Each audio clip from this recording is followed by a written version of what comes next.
Hello and welcome back. This is Insti and I'm continuing playing the Pillars of Eternity 2 The Deadfire.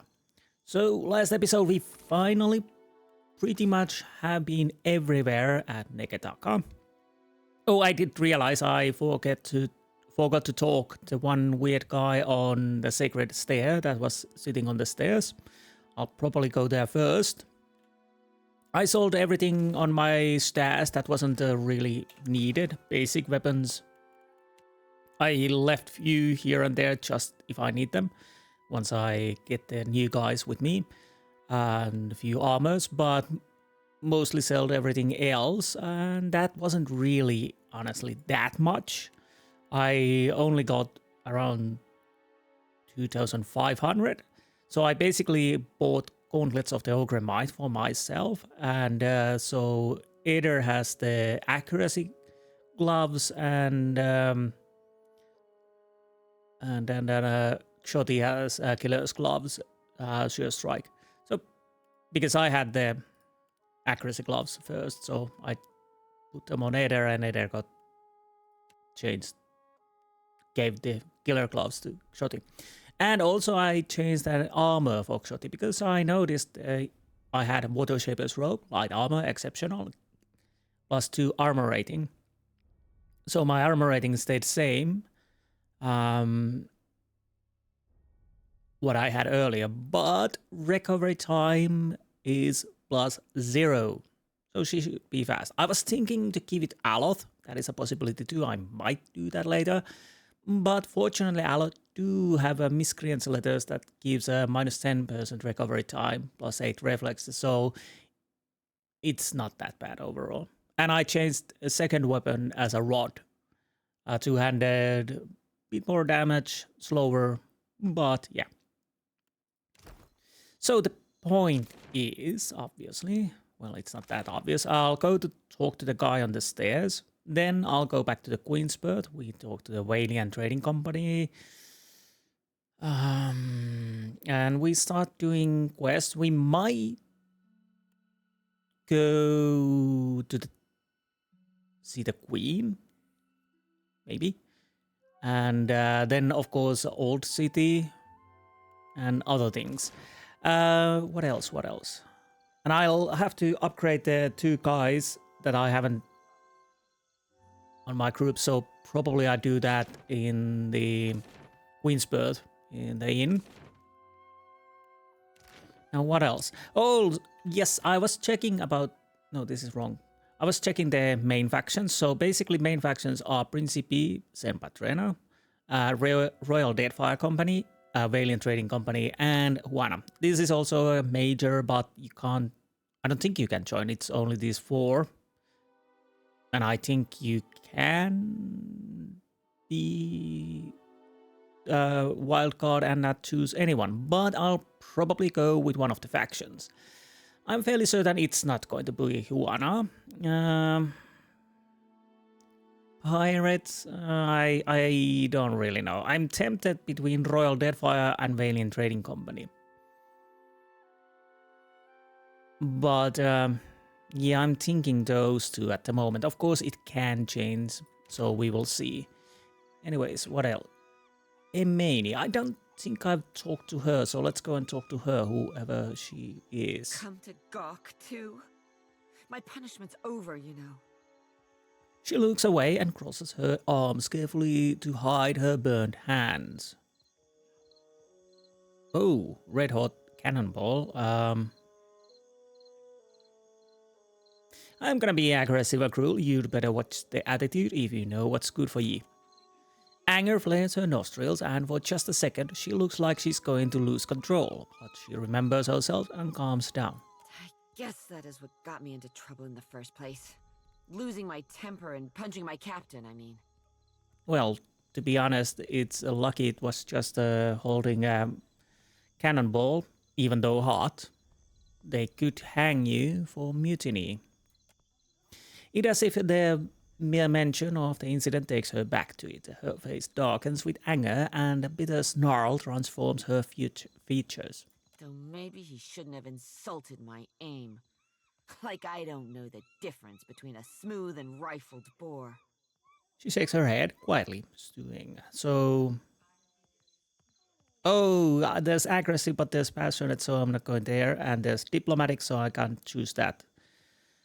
So what are you going to do now? I'm not reporting back to Wakoyo, that's for sure. I crewed on mercenary ships before this. Come to think of it, that suited me better. She grins impishly. So we probably can hire her. Still a scramble-root at heart, I guess. But I'm plenty experienced. Maybe I'll see if anyone's looking for an expert cannoneer. Expert, you say? I could use an experienced cannoneer on my crew. She looks you up and down, considering your offer. Don't take this the wrong way, but I only crew with captains I know. Either personally or by reputation. Well, you really don't have choices at the moment. I'm sure you're capable. But I don't know enough about you. Yet. Her eyebrow quirks up in hopeful suggestion. Let's talk again when you've made a name for yourself. I'm a watcher. That should be enough. Okay. Did I check the Fleetmaster office? I can't remember. Fortunately, now we can cut a little bit out. Yes, I did. So, once I'm back at the stairs, we will see you there. I'm fairly certain nothing will happen in between, but maybe if something happens, of course, I show it. Oh, by the by, I also started to use mace because it's a bit better than the hammer I had. So, anyways, once we're at the stairs, I'll see you there. Be right back. Indeed, it was the Mark van der Beek, which I forgot to talk to. You find a man of middle years inspecting a metal tool unlike any you've seen. He has several similarly strange items on his belt, all quite clean and orderly. They look like tools one might use to pull tooth or shoe a horse, but much more delicate. He wears pristine, cream-colored robes. The muzzle of an arquebus is visible just over his shoulder. His eyes brighten when he notices you. Arcana. The man's robes shimmer with faint trace of arcane energy. Glyphs stitched into the hems and sleeves seem to be the source of the effect. A good day, traveler. I see you've taken an eye to my instruments. If you've any interest in the medical sciences, you need only ask. I don't know yet. Well then, questions? I guess we just want to know about yourself. I'm a researcher in the medical sciences. And before you ask, no, I don't mean animancy. Neither do I mean magic, nor, gods forbid, necromancy. Medicine. Study of the kith body, its inner workings and such. What's wrong with necromancy? It's a field as any other. You really need to study it too. I've misgivings about magic use. It's useful, I'll grant you that. But it's a crutch. Stunts our scientific development, you understand. Makes me a bit unpopular, as you can no doubt imagine. Which is why I've got this arquebus here. I kind of see your point, yes. Magic can make you lazy. So... Oh, and persecution complex. Delightful. What do you mean by unpopular? A patient of mine died under questionable circumstances. One morning they were fine, and the next they were dead. Someone is trying to discredit my work, I just know it. But they won't succeed. Maybe you did a mistake? Have you thought about that? I came here to the archipelago to evade my rival's attempts at sabotage. And there certainly is quite a lot of work in the Deadfire, I must tell you. Tell me about yourself more. I'm a researcher in the medical okay, so we know this. I see. I came here to the archipelago to evade my rival's attempts at sabotage. And there certainly is quite a lot of work in the Deadfire, I must tell you. Can you teach me what you've learned in your research? I've told you of my troubles. I suppose it's the least I can do. Settle in now. I've got a lecture prepared for just this occasion. Of course, it will cost you 3,000 copper. Not at the moment, no. Should you change your mind? Yes, I know you will be here. That's given. So, he's another skill teacher. So, I'll go to the Queen's Birth. And I'll probably drop by an inn. Once I'm in, I'll grab the two other guys. And once I've done that, we'll see you then, and I'll level up the dudes before we continue. But I'll be right back. Well, of course, there's gonna be an encounter. A group of Principe sailors approach you in the streets. We'll see how this goes. And of course, they're surrounded. A moment. Avalian term for unmarried man. Right. A tall, wiry man blocks your path. He wears a sly smile, as one might wear their most comfortable trousers. So what do we have? 1, 2, 3, 4, and 5. There's probably one there. I saw you speak to my dear amico Degnos, so I thought to myself, why, Talfor, you must meet him too. I read about him are a small group of kids, well armed and armored. Your errand boy lost his satchel. I'm returning to him. Oh, right. That, I've read your letter. Your penmanship is terrible. I'm embarrassed for you. What business is it of yours who I talk to? Ignore him, walk past, punch Talfor.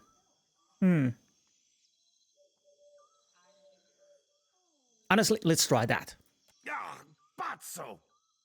Talfor reels back with a strangled cry, palm pressed to his eye. He draws his weapon and his companions do the same. Seraphine's eyes close as he nods along.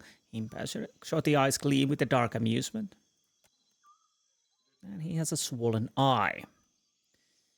Now, you go Bring them with down! that and let's brand the enemy. Those are powder gags. Okay, that is interesting. So you actually shoot that, if you please. You might want to attack Pistolier over there. Eothas, what can you do for me? Ah!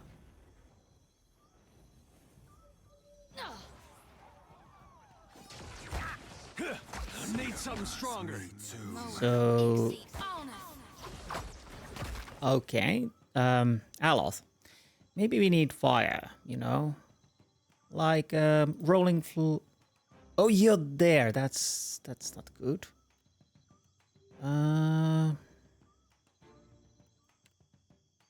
Yep.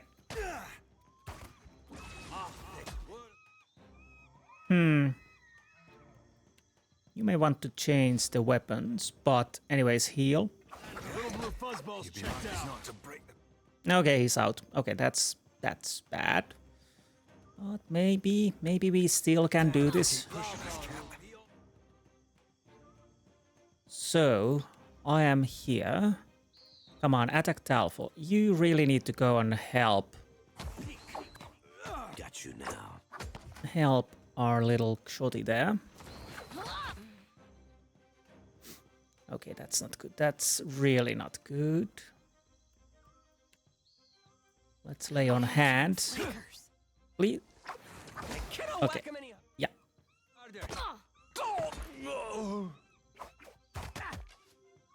Oh. Oh no, that's not good. Reviving. We might want to revive him. Yeah. No prisoners. And now attack him. Another attack, Cap. Okay, that is working nice. Now, we can't just yet. Rebirth awaits me. Okay, so far so good. So Seraphine is down again. What the hell? Yeah, I could use this.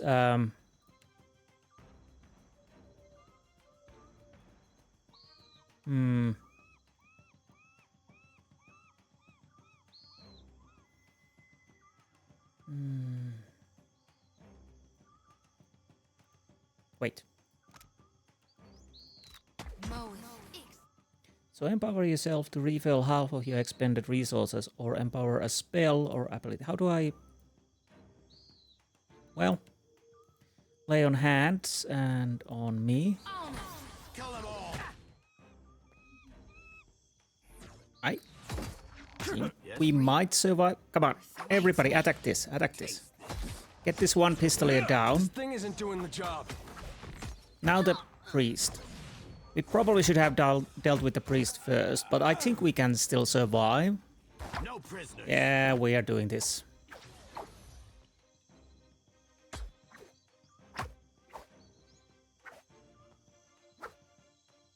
So much for you. Okay. Honestly, could have gone better, but we survived. Barely. What did... Fine mail armor. Let's put that here. What is that? Blood-soaked grimoire. Fine rod. I don't mind if I do more fine mail armors. And rest can go to stats. So this would be something you might need.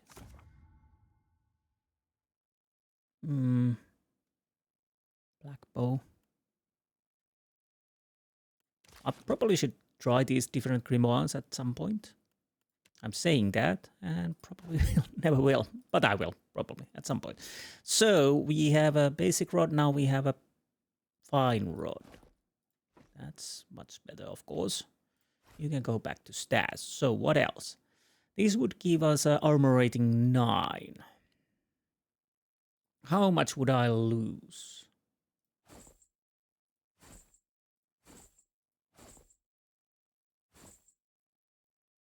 I lose 2 points.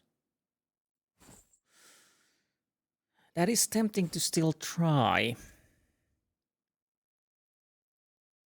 Of evasion, reflex plus 8. What did I have? I have a grand sleep, which I haven't been using. You can have the evasion boots, I think.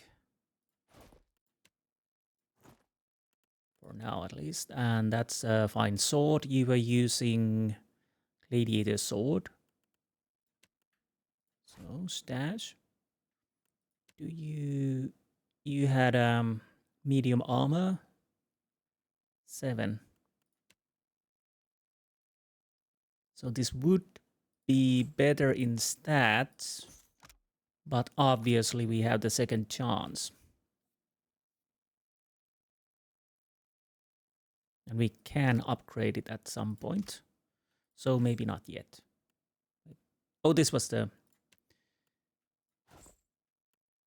I haven't decided yet. I'm losing armor rating, but recovery time would be faster. That could be worthwhile. We'll see. So, that's the end of that chapter. And I hope we can continue to the place where we were going. So, I'll see you there. Be right back.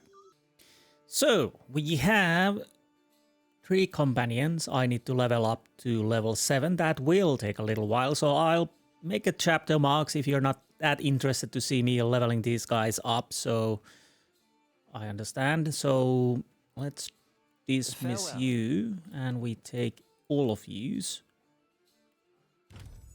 And yeah, I'm starting level up. Oh, okay, let's talk to Tekehu first. So as you turn to Tekehu, a shadow passes over your vision. You feel a tug from somewhere deep within his soul. A faint ripple creases the air between you two like a forest of ethereal kelp. Let's surrender to the sensation. Tekehu's soul is vibrant and energetic, almost too lively to occupy its mortal flesh. There is a bright thread of energy that trails away from him. You instinctively follow it. You stand in a grand hall, underwater and cloaked in oppressive shadows. Pillars of coral and bone reach up to support ceiling that must be hundreds of fathoms away. Chandeliers lit with bioluminescent globes dangle from long ropes, swaying in languid, tentacular motions. At the farthest end of the hall sits Ondra, as tall as the castle keep and leaning forward in her throne. She has adopted the head of an anglerfish. Odd, and regards you with its globular stare. Her sickle-shaped jaw opens and closes in a rictus of conflicted emotions. A life without friction or challenge has left the boy in need of guidance. Sure, whatever you say. The voice of Ondra pounds at your mind with relentless force. He thinks himself frail, but my heart beats in his chest. He is stronger than either of you could know. She claps her hands, and the vision shatters, flooding the hall with a deluge of awareness as you return to your senses. Regarding you with a warm smile, Deke, who at first seems oblivious to your momentary detachment. Then his brow furrows with concern. Captain, what say? You look a little blue about the gills. Yeah, Ondra just reached out to me. Ingati spoke to you. Yeah, gods do have a habit of that. Skeptical, Deke cradles his chin and considers. To leave her son guessing. Oh, this is my trickson mother through and through.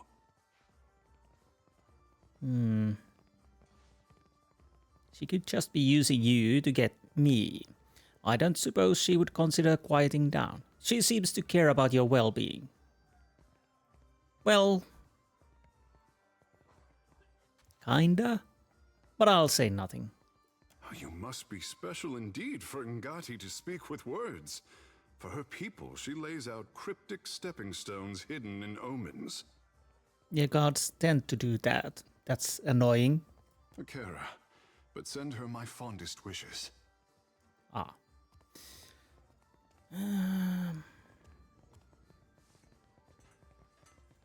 I wanted to ask about Prince Arui's interest in the black market, apparently. Akira, what say? Again, folds his arms and gestures for you to continue. Where do you fit into the prince's plan? Haruihi would not have told you the entire story. There is a good reason. Is there? Whatever is happening in the gullet, I believe that water shapers are at the center of it. He turns away in disgust. Let me explain. When water shapers are not attending to their duties, they are dispatched into the city. Degeo spits into his palm, concentrating. The small bottle rises to take the form of a tower. Nekataka's great sculptures require some maintenance to hold their form. He passes his other hand over the miniatures, sharpening its edges, adding detail and definition. Unless you are Ngati's chosen, Myru keeps a tight leash. Closing his palm into fist, the tower collapses. One evening, I snuck out and followed a group of shapers. I expected to find myself in Serpent's Crown. And to my surprise, they went down to the gullet. You think they were up to something illegal? Why was this so unexpected? There are no water sculptures in the Raparu district. The crown only flaunts our power where it can be displayed for foreigners. He smooths back his hair and sighs. At least, a better class of foreigners than the type who frequent the gullet.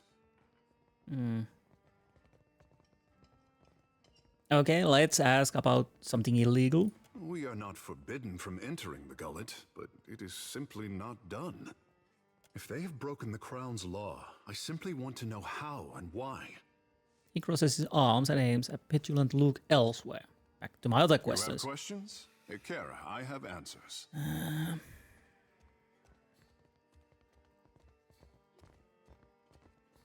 No, I at the moment I don't want to really ask more questions. So I'll make a chapter marking here and I'll start leveling up people. So yeah, if you're not interested, then skip forward. But yeah, anyways, be right back. Well, I'm back, but you know, I'll have to pause, of course, when I level up. So be right back. First level chanter, 1 point in sleight of hand, and 1 point in bluff, and abilities. If their bones still slept under the heel, none can say. Summon invocation, non-offensive invocation, 3 phrases. Summons 3 skeletons to fight for the party. And next level, be right back. So, 1 point in Arcana and 1 point in History. I took a butt Reni Derest Ghost, he would not rest. So basically calls beyond Shroud and summons a phantom to fight for the party, and Gernis slew the beast, but soon faced its kin, conjures 3 worms into existence to fight for the party. I'm seeing a little pattern here. Basically, I'm taking summons. Maybe that is nice. I don't know. We'll see. And the next level, be right back. So, I took an Hellhuraf crash upon the shield. Basically, it reduces armor rating of enemies in the area of effect, a -2 armor rating for 12 seconds. Probably something I should have taken earlier, but fortunately we can take it. As for weapon abilities, I took Poleaxe because apparently he's wearing one, so I'll go with that, at least for now, as a main weapon. I took 1 point in mechanics, I'll probably get a couple points more, and 1 point in streetwise. So there's that. This is... We have a couple levels to go, so be right back. So, Ancient Brittle Bones and the Sealed Cracks. If a skeleton falls in a battle, it splits into 2 lesser skeletons, so more skeletons, the better. The Shield Cracks enhances the... and a Hellhuraf crashed upon the shield. Basically, each time the enemy takes damage, the effect's duration is increased, which is probably good thing to have. I took a 1 point in mechanics and 1 point in streetwise. We have a couple levels to go, so be right back. For abilities, Sure-Handed Illa knocked her arrow with speed, basically -20% reload time, -20% recovery time with ranged weapons for 10 seconds. So we'll see how that goes. That can be maybe handy. Took 1 point in mechanics and 1 point in history. We still have 1 level to go, so... Okay, I'll check the tutorials about the chants. Be right back. So, I took an Eothas Mythfur. Basically, 15% damage dealt as a burn with weapons for 10 seconds, and it's a friendly aura Bestos burning effect on all ally weapons. Maybe good thing. Oh, but not on the door of Urdel and Gurdel. We are summoning 2 fearsome ogres to fight for the party for the duration. And 1 point in mechanics and 1 point in history. I think that's it. I'm gonna check. We need to... Yes, the chants.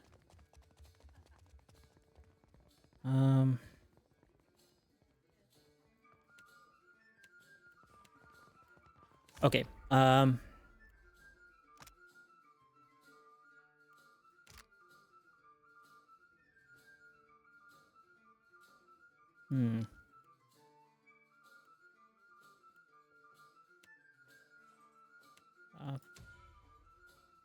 Yeah, I think that is nice. I'll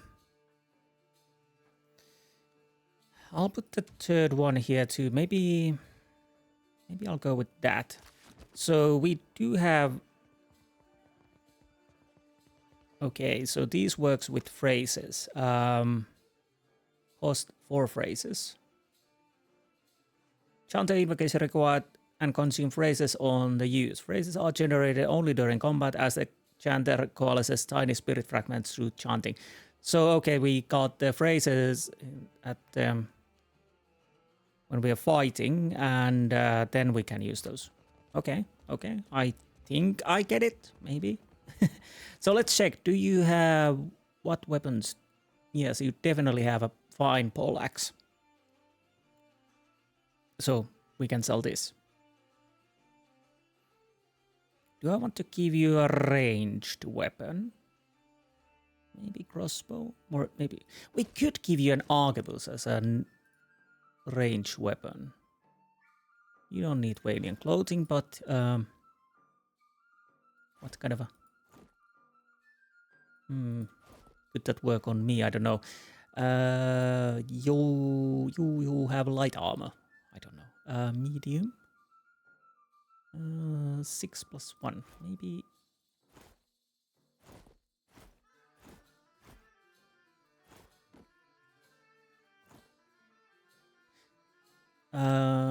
Basically +1 + 1. Okay, so we might as well keep that then. Yeah, for now at least. And as for... yeah, have that. Let's see. Would this work on me? I don't really know. Not that. How about the hood? I'll go with the hood for now. Ada, do you fancy... oh. Oh, right, you have a hat that gives something to you.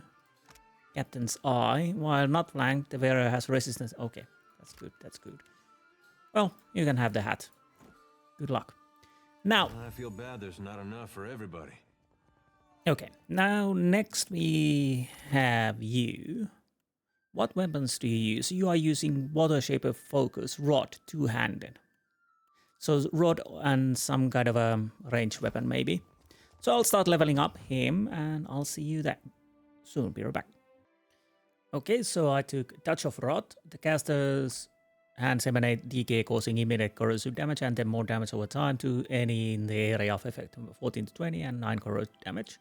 I took 1 point in mechanics because he already had one, and 1 point in insight. So let's level up. Be right back. Okay, I took dancing bolts, basically 10 to 12 to 20, summons a flurry of twin bolts, lightning, trapping enemies in the area of effect for shock damage. I did take a two-handed style because Rod is a two-handed. I'm guessing I will give him two-handed range weapon, probably crossbow. Then Blizzard, this was given, conjures a violent storm of ice and snow, inflicting freeze damage upon any in the area of effect and slowing their action speed 19 to 26, minus 20% action speed for 12 seconds. I put 1 point in explosives and 1 point in history. So, we're back. So, I took a Moonlight, the Moon's Light, basically plus 8 health, restores for 3 seconds for 18 seconds, regenerating effect to nearby allies. And like I said, I took a skill for crossbow as ranged. I took 1 point in alchemy and 1 point in metaphysics. So, couple levels to go, be right back. So, we got Spreading Plague. Infects the target with a virulent and debilitating disease, hobbling and weakening them before spreading to the other enemies. So, jumps targets times 5. Maybe nice. Nature's Bomb draws on the healing power of nature, imbuing the robust inspiration for a rapid regeneration effects on party members. So basically plus 5 constitution, plus 2 armor rating, plus 10 health restore per 3 seconds. So yeah, and we are giving some healing items. And we got Chill Fog. It is the same as the spell for the wizards. 6 to 10 blinded for 15 seconds and blinded freeze. Okay. And 1 point in mechanics and 1 point in religion. Couple levels to go. Well, this is the penultimate level. We're back. So I took a Wild Strike Corrode.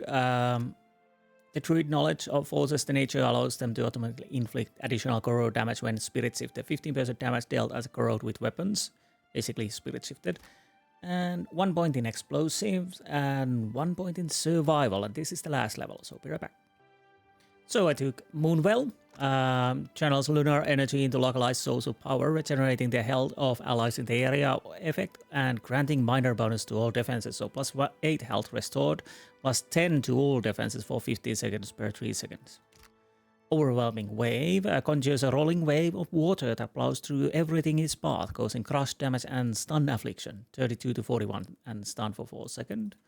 And this was given free. Boiling Spray. Everyone in the cone of area effects take burn damage and is pushed back. 31 to 39 fire. 1 point in mechanics and 1 point in insight. Was that the last level? I think it was. I might keep the Chanter for a while, but I probably drop the Kehu. But we'll see. I'll try to use these at least some point, but I'll drop Tekehu for now. But again, we are gonna level up Udvin. So let's start with that. So I'll be right back. So I took a Whisper of Treason. Bends the mind of an enemy there to their will, charming them for the duration, charmed for 15 seconds. So yeah, this is another cipher. Now I can't remember what I have on Seraphim, but we'll go with that. I'll have to think. You have a one-handed weapon, but what could you use as a ranged weapon? We'll see. 1 point in mechanics, probably explosives next time, and 1 point in bluff. So I'll be right back. So for now, I took Ice Strike, shocks target visual receptors, blinding them and nearby enemies, blinded for 12 seconds. And like I said, I took 1 point in mechanics, and wait, what did I say? I don't know. I took 1 point in mechanics. Yes, and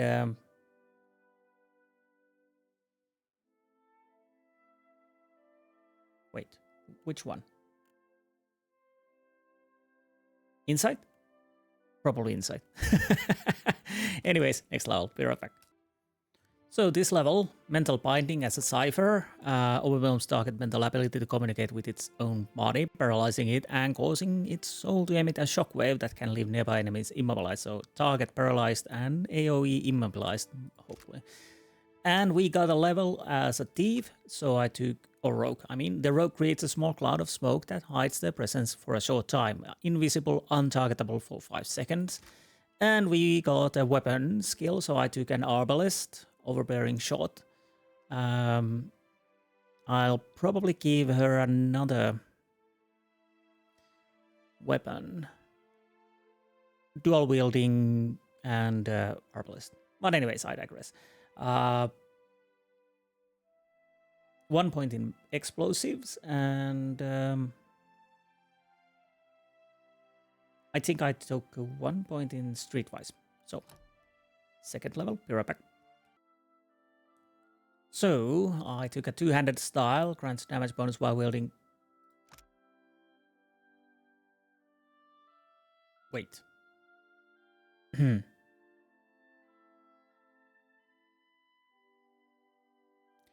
Yeah, I'll go back. Be right back. So this was something I was supposed to take. Two weapon style. Minus 15% weapon recovery time when dual wielding. Specialized training increases character's action speed while using weapon in each hand. And then I took a point in explosives. And 1 point in intimidate. Now level 6, be right back. So I kind of want to show you guys. So basically you can choose whether you give a skill point in the rogue section or cipher. You can go and choose which abilities you want to buy. But of course you still have only 1 point and at times 2, I think. But so far it's only 1. So that's how it works. And I was thinking taking Training Whip. So Training Whip enhances the draining power of the Cypher's Soul Whip, regenerating focus more quickly. Plus 20 damage with weapons, plus 100% focus gain. I took 1 point in Arcana and a second point to Intimidate. So this should be the last level. So bear back. So the level where you usually get 2 points, in multi-class you have 1 point for Cypher, 1 point for Rogue. Makes sense, of course. I took as a Cypher, Puppet Master, destroys target for psychic defenses, leaving them dominated by the Cypher for the duration. Hopefully it works. And for Rogue, I took Riposte. The Rogue looks for opening to counterattack in combat. Incoming melee attacks that target deflection and miss have a chance of allowing an instant full attack. Riposte requires a melee weapon. I took 1 point in Arcana and 1 point in Intimidate. So that should be finally done.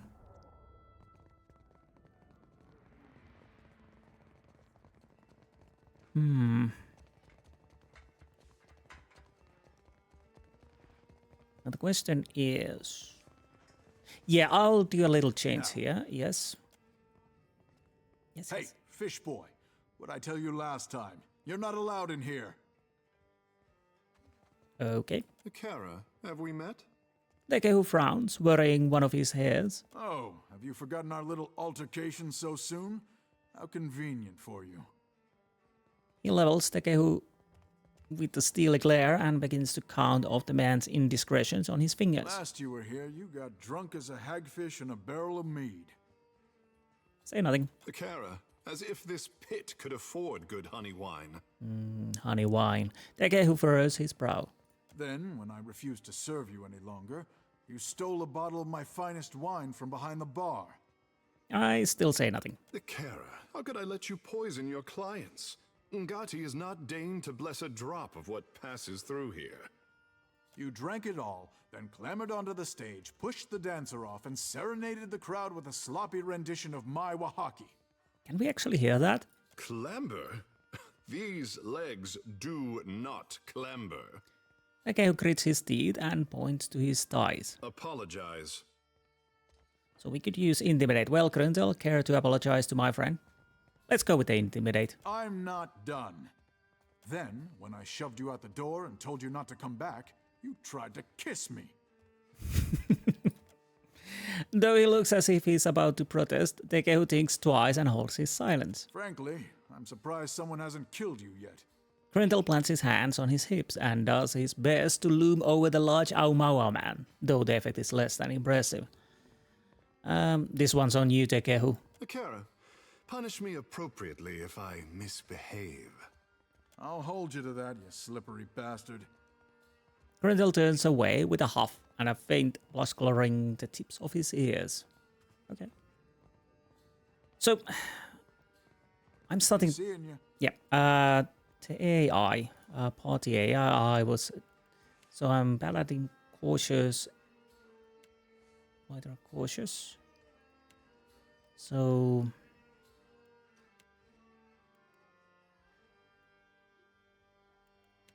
Defensive. Character will actively seek out nearby. Yes. Hopefully these won't.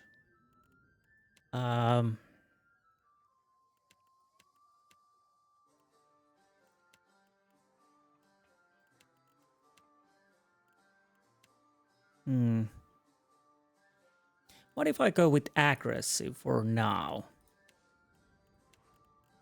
Honestly. But still defensive. Aggressive defensive.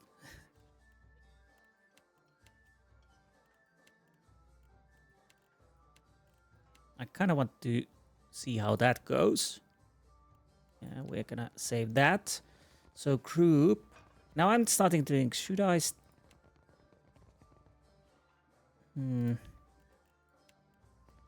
Yes, formation.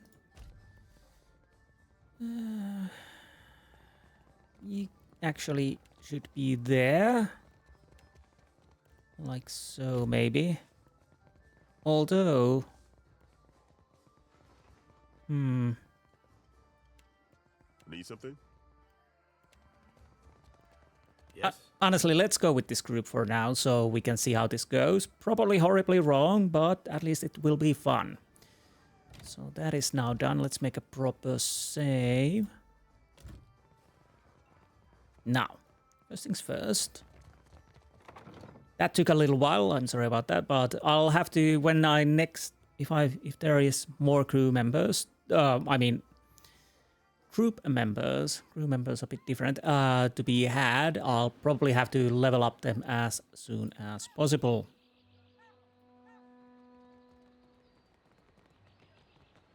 What?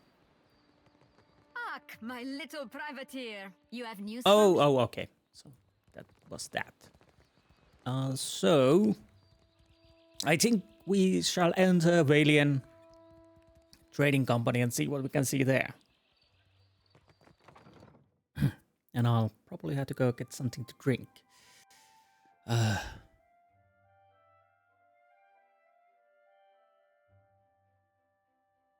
So, I'll be right back. Now, let's see what we can see. Mixes. Clerk. Oh, we're allowed to take that. Clerk, do you want This humidity, we might as well be at sea. Well, It's still going on, is it? you're close to When the sea will at those least. arrogant louts decide that enough is enough? Now, Luca, that is the guy we need to talk to Well done. about the forge contract. Or contract. Leave it to me. Yeah, we're not taking those. Let's make a quick save just in case. Are we allowed to go here? For now, at least. The most unfortunate tale of Favia and Berna, a valiant tragedy. I'm not gonna read all of this. Yeah, I'm not gonna read this. Right. Laia impales herself on the sword. Well, bloody hell. That is not stealing. We are taking those. I'll see it done. A cursory scan of the shelves reveals labeled ledgers that date back to decades. No. Oh. Oh. So basically if I click that, Governor's Bodyguard, it's complaining. You are company card. These would be probably stealing, but I can be quiet. as nobody sees, I will Leave it to me.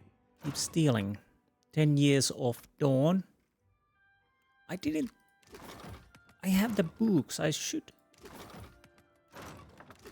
Wait, where are the books? Ah, they're here. Okay, so, but somehow can't remember I saw them when I was at the merchant, but we'll have to see that later. Because that's why I've been stealing them, basically, to maybe sell them. Nope, wrong button.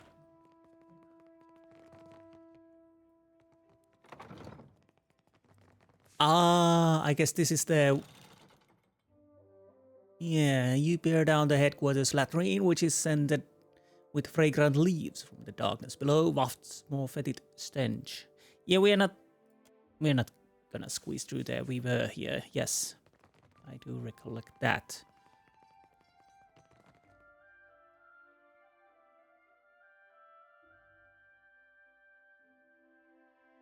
What can we find from the upstairs? I don't know.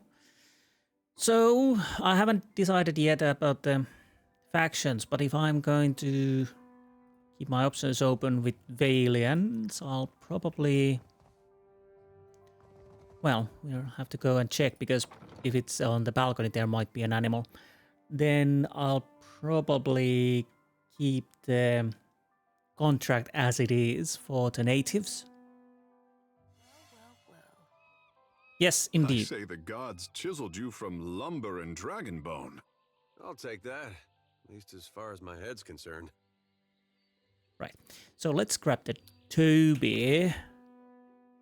+1 perception. Now the many faces of Berath, yes. Copper pyre. Folded note. This note appears to have been quickly jammed onto this bench as it slightly crumbled. It's covered in what seems to be several failed attempts at amorous verse, including few ill-advised rhymes. For helm and sword. Do I even want to know? Probably not. Okay. One thing I'll also have to check is that hers I was going to take to that. What is this place? Company card. So I'm fairly certain we're not allowed to go there. But we also, of course, killed the I'll Talford. see it done. Wait. Was that lockpicking? I don't know. Oleska Sarasso. Well, we are lockpicking this. It's finished. You have Wine Rod, Aquamarine, and a Golden Swallow. Thieves' Putty and whatnot. And just press play. Okay. Hello. Just a moment. The dwarven woman at the desk does not yet look up. She taps at her chin with a quill in her hand, a look of furious concentration on her face. After a few moments, she scrolls something down in the ledger in front of her. There we are. So, did Alvari send you? I'm putting together the numbers. You will have to be patient. She glances up at you, distracted, then looks up again, blinking owlishly. Well, you're no clerk. Sientere, Watcher. I was preoccupied. Do not take it personally. They put me in this side office for a reason. Not taking this personally. Oleska Saraso, advisor. And you are the Watcher that frightened the harbor master. Did you get turned around? I can't imagine what you'd want from me. Sarasa leans sideways to look past you at the door leading into the hallway. So, how fares the company? I will not lie. Our fortunes dwindle. I must ask the director for some clarity on these figures. I cannot imagine why they are so low. What can I do for you today, Watcher? Who is in charge here? I only handle the numbers, sir. If you are looking for work, you should speak with Governor Alvari. Her office is downstairs, towards the back. With that, Sarasa nods politely and turns back to her work. Wait, I want to... Ado, Watcher. Wist- Governor Clario had many kind things to say about you. I have you here in the ledger. A net profit. Nice. What can I do for you today, Watcher? What do you do here? Put plainly, I am an advisor to the director. I keep the books in order and offer advice on the operations of the fleet. Profits, losses, all here. Rather than pointing at a ledger, she raises a hand to tap the side of her head. I have a better head for numbers than for small talk, I'm afraid. It isn't personal. Again, I'm not taking this personal. It is nice to be asked, I suppose. I hardly ever get anyone in here unless they need help with their sums. Diplomacy, that's a shame. I love numbers. I count my coin every day. Your work does sound dull. I don't see why you probably have the most important job here. Yeah, I could go with that. I know it's not... It's a diplomacy skill. I'll take a risk. I don't see why. You probably have the most important job here. That is true, but hardly anyone says so. Sarasa smiles, an earnest, amused smile that brightens her eyes and puts color in her cheeks. I have been lucky to reach this position. I enjoy the work, and it is clear that I am needed. Being useful. It is a good feeling. I kind of had hoped we could get something out of that. I can spare a few moments. What can you tell me about Valera and Bardatto families? Them. Gods, they've been at each other's throats from the start. And ask if anyone cares one speck why it started. We should have left these feuds back in the Republics. The Bardattos are some of our most valued investors. The Valera family makes its business in pirate hunting, and they have an open contract to keep the waters around Neketaka clear. But they spend more time plotting against one another. A waste. Yes. Well, there's nothing else now, at least. So let's go downstairs. Yeah, there was the family feud. Let's see if it's something we can tackle now. I can't remember the difficulty, but we'll check that after we talk people around here.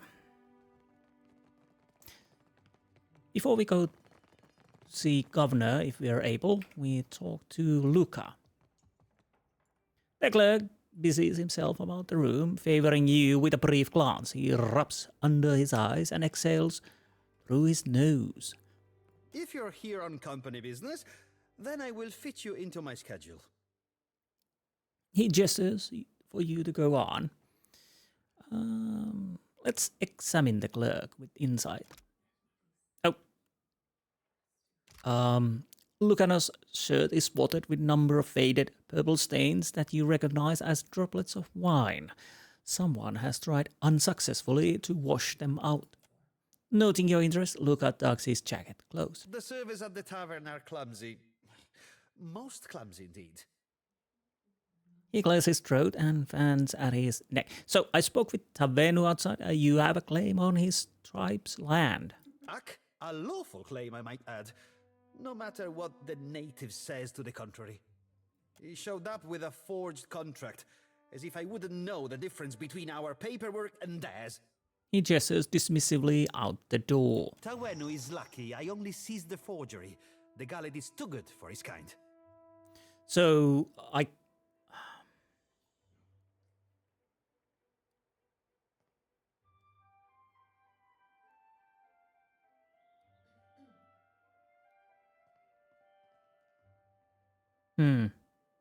So, So the point is either I don't do it at all, or I'll go with these, what I have. I'm trying to spare you a headache by getting this sad native off the street. Let's go with the gruel. Diverus? And you have nothing to gain from the time and effort, eh?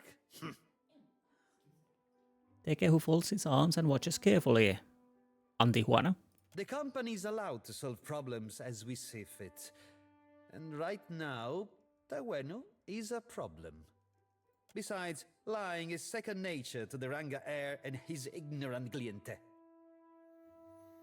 I'll make sure Tavanus... Oh, we can choose now. So I'll make sure Tavanus sees reason. What is the purpose behind such a contract? How much would it cost for you to lose the original contract? We're talking about the Duape homeland. This isn't right.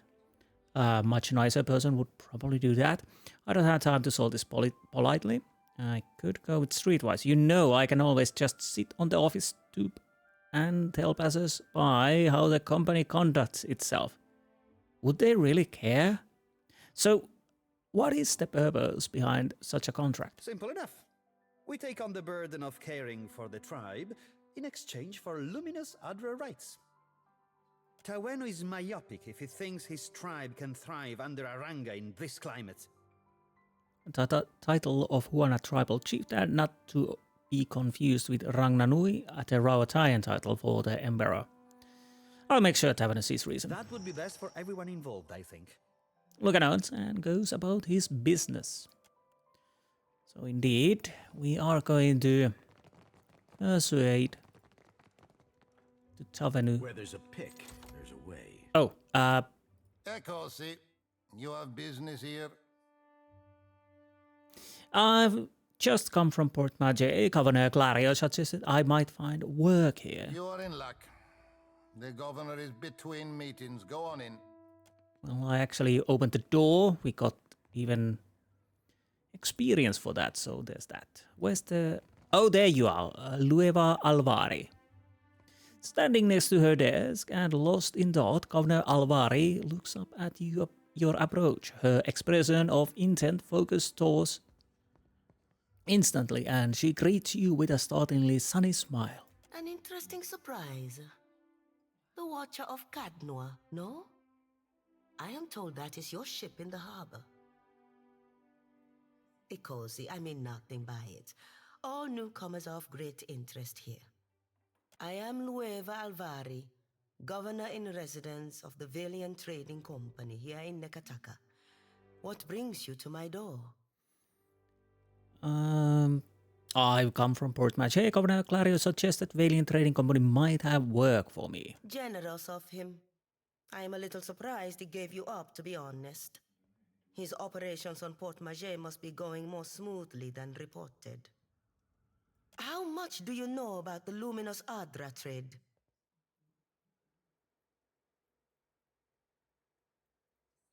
What's your interest in the Adra? Let's ask anyways. It sells for its weight in gold. Our investors have charged us with claiming every vein we can reach. Alvari punctuates her blunt statement with a smile. Every viable deposit is of interest to us. Cartographers, surveyors, at any moment we have a dozen expeditions underway. Some weeks ago, we received word of a large quantity of luminous Adra on a distant island. Pukokahara. It is not charted on any of our maps. However, Pukokahara is said to neighbor the island of Tikawara, and we've already made contact with the natives there. We dispatched an expedition to Tikawara with instructions to locate the Adra site and determine its value. Our people have neither returned nor sent any word on their progress. Let me guess. That is my job next. Alvari spreads her hands in a gesture of helplessness. We are too long delayed, and someone must finish the job. A watcher can determine if there is essence in the Adra, if it is worth the trouble and investment to remove it. Information for which we are willing to pay. You want me to find your people? Ideally, but if the worst has come to pass, I would like you to complete the investigation of the Adra deposit. Anything that may assist the company. What do you know about Pococohara? Not much, unfortunately. A few superstitions among the locals, but they're unusually tight-lipped about the subject. Well, I'll do it. Gelade, I will mark Tikawara on your map. We have had no real trouble with the villagers in the past, but I always recommend caution. That is my middle name. Also killing and whatnot. But, you know, anyways, let's continue. This will be of some use to you, I think. It entitles you to act as a commissioned agent of the Valiant Trading Company. Present it and you will be recognized as such. Oh, nice. A Valiant Trading Company rid of commission. Nice. Until then, I believe we're finished. Return here once you have word of our agents and our prize. Oh, and take care upon the open sea. There are greater hazards in these waters than a few pirates. Monsters, I imagine. So we've got that kind of quest. I don't know how many quests you are allowed to do with the factions before you lock yourself in or out. I do know there might be a situation where if you decline to do something, you cannot continue with that line. I have a guide somewhere, but I haven't checked it yet. But something I'll probably need to check so I don't fail. Tavenu. Akira, you return. What say, friend?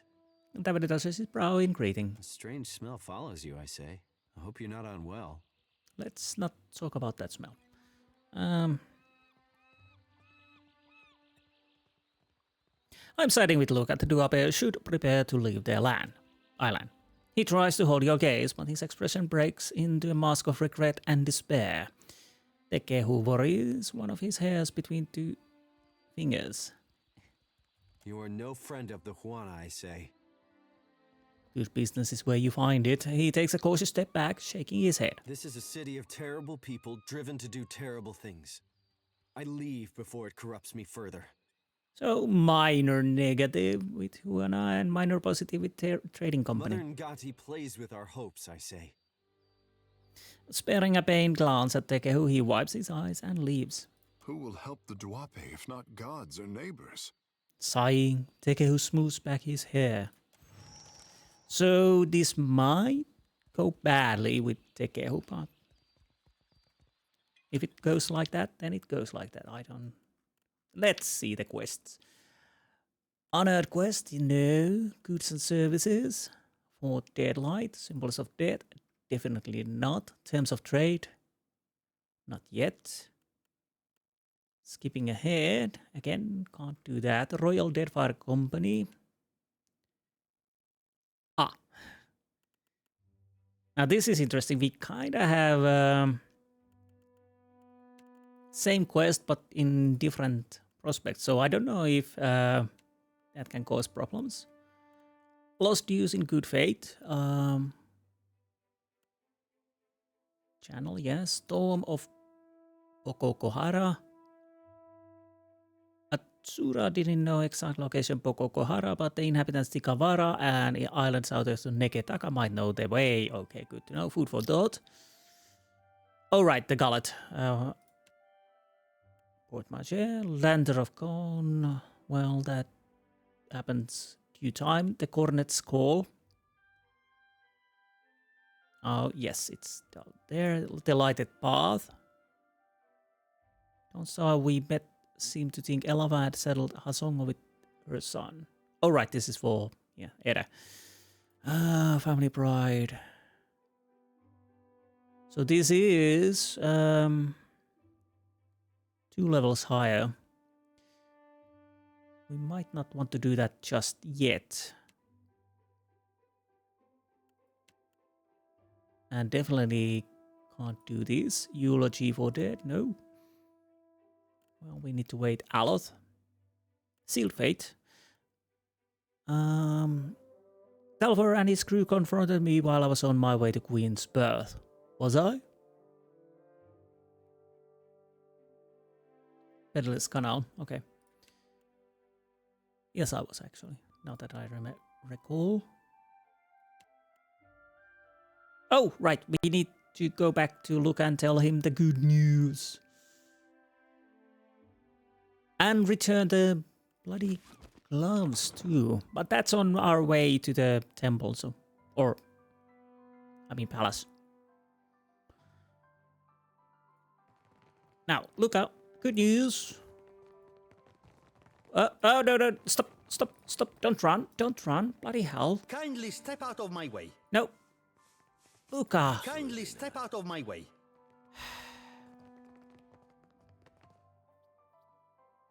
Well, this is hard. Where did it go now?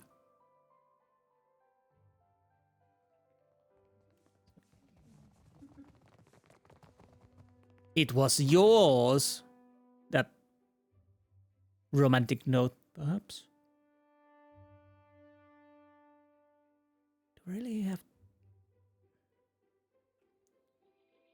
Wait. No. I thought he came here. Bloody hell. Usually don't have these kind of problems with quests.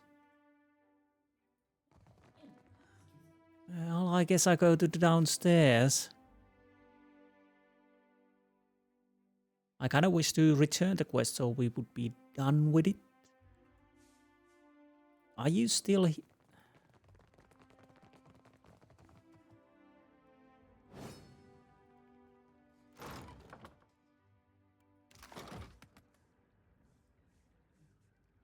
Well, if he's not here just yet, let's take the money and scroll. Pyrite, Daibo Osa, palm slats. Okay. Now, can I wait? Unfortunately, I don't think... Oh, wait. I can wait. Oh, good. Well, resting, of course, is not allowed, but I can wait.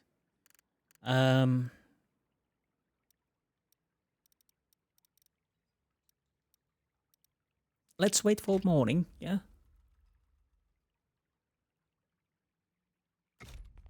Okay, there you are, Luca.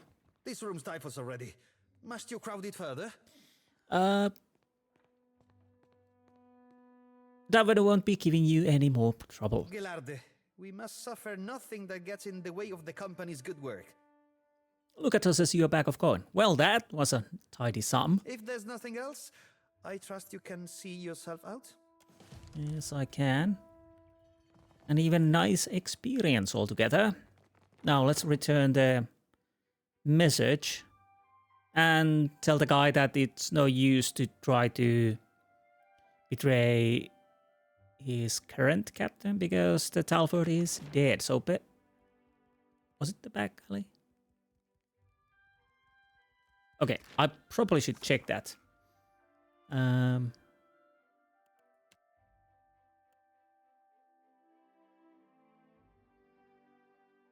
Sabotage Avetta ship. Return to Degno Satchel Peddler Canal in Queensburg. Okay, Peddler Canal. Where would that be? Shipwright? Cobbler? Ah! It's right over there, sorry. Come closer, Watcher. We should speak. Who are you, Calais? Looks like Tawenu met his match. But then, few of us are equipped to go toe-to-toe against the company, are we? Do you have some sort of a problem with me? Only with your Valiant associates. They think they can scheme and bully their way across Deadfire. If they don't pay attention to the direction of the wind, they'll find themselves steering off course. Okay. If you have any inclination to aid the Huana as a whole, rather than save one pitiful village at a time, You could do worse than tour Imperial Command at the Brass Citadel. Pay us a visit, why don't you? So I guess you guys are... Ah, Avetta. We want to talk to you Where is properly. my seal? Postinago, did you take it again? She grabs Degnos by the arm and shakes him. He winces and ducks his head, making no move to escape her grip. You will feel the bite of the cat's tail if you have lost it, boy. Have you ever known abuse to engender loyalty, Temorina? Rational? Good help really is hard to find. Unhand him. Leave the kid alone. Excuse me? Is this Nazenali a friend of yours, Degnos? She glances at you briefly, then looks away with a slight roll of her eyes. She returns her attention to Degnos with her arms crossed, frowning. An acquaintance only, Casita, from the luminous bathhouse. He carefully avoids your eyes and shrugs self-consciously. First you waste my servant's time, and now you have the gall to waste mine as well. She stares at you, hawk-eyed, down her long nose and raises a brow, likely expecting you to quiver before her. I found some rather strange items in your servant's satchel. It is impolite to go through others' things. Your manners are atrocious. Were you raised in a barn?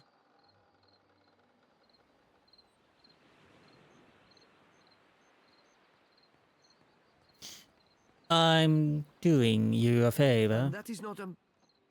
Casita, please do not. He reaches for the satchel in your hands, but it's not bold enough to take it from you. Tiveras, Degnos, you will explain this.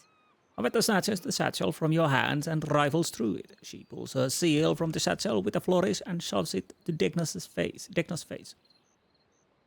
what is this, eh? When he begins to laugh nervously, she digs again in the satchel, this time removing the letter. Que? She opens the letter and begins to read. With a strangled cry, Degnos stumbles back and takes off running full pelt down the docks. Yeah, there he goes. Yeah. Grant me wings.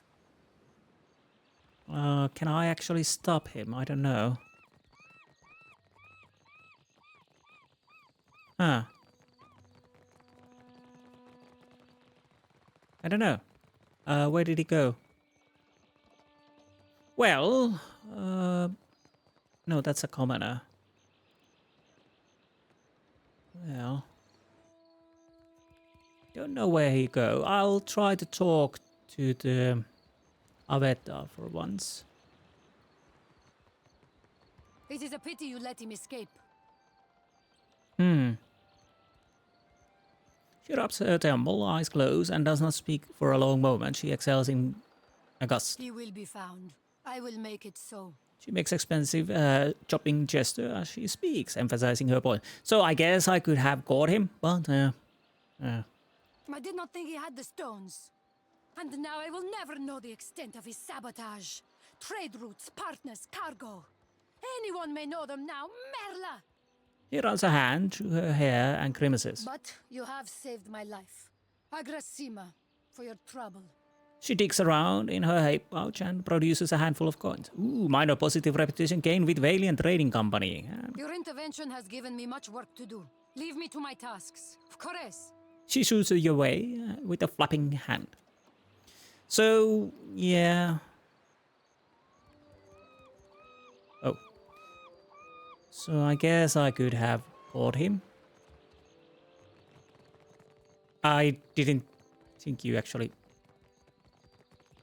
I kind of wish to caught him, but I don't know where he runs. Woe to those who labor in the shadow, for nothing is hidden from Eothas' divine sight. Huh. I could try. Where's my load? I'll check that.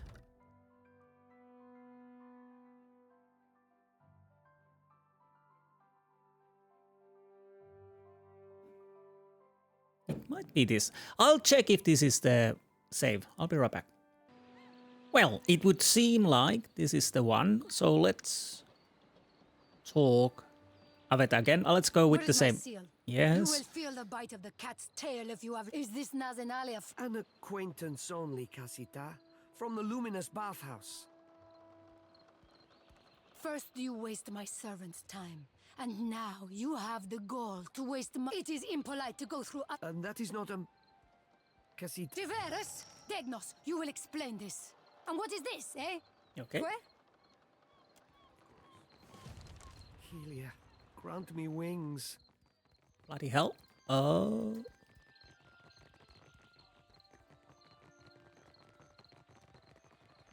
Come on.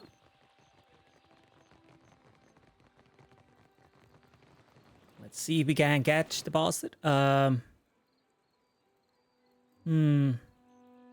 Brass Citadel, maybe?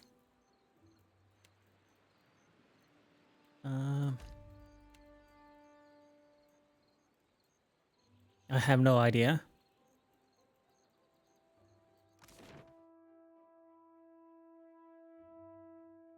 I have no idea. You think Andra's got something in mind? Okay, for wait a you minute. to Caed? So I loaded back in here after we returned everything to Avetta, because apparently I don't think you can catch Degnos. So there's that. Now, what I'm gonna do next, we are going to City Overlook and we return the gloves. Then we go to the Serpent's Crown and check the palace and what we learn from there. And then we go to the Undercity. That is my plan for next. So, we'll see you once we are returning the gloves. So, we're back. So, here we are. Let's build a You're good... back. Kue, any news? Bertano couldn't pay his debt. The Royal Deadfire Company took him as an indentured servant. Kue, this is a nightmare. What of the gloves? What happened to them?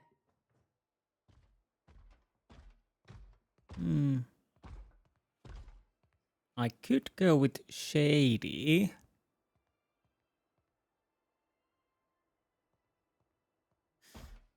What will you give me for them?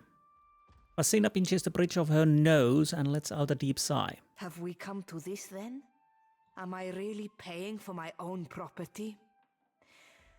Fine. 500 pyres.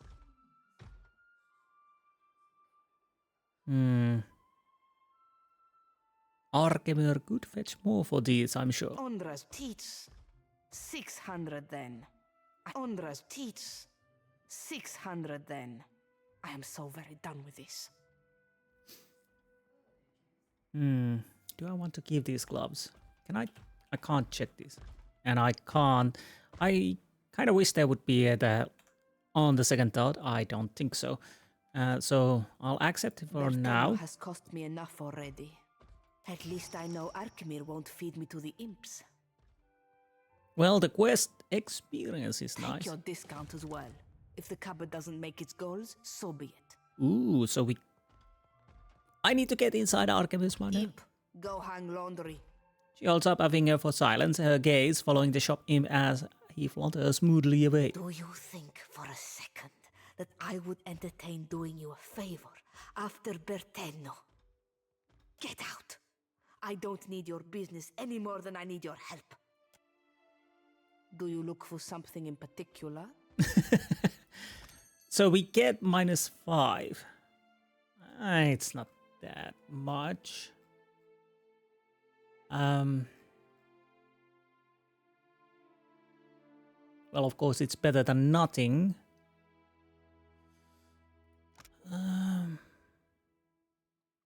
So it was these.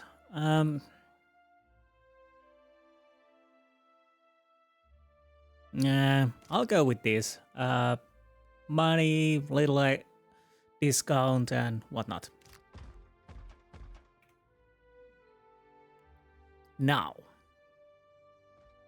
we're done, so I'll go... Yes. I'll go to the palace. We'll see you there. Hopefully we can get to the Undercity, or Old City, I mean, quite fast and see what's there. Maybe fighting at least. So, but I kind of wish to return the quest so I can get some experience and check if there's another thing to do. But anyways, I'll see you at the palace. Okay, let's talk to Netehe, who's standing here. You return. What say, friend?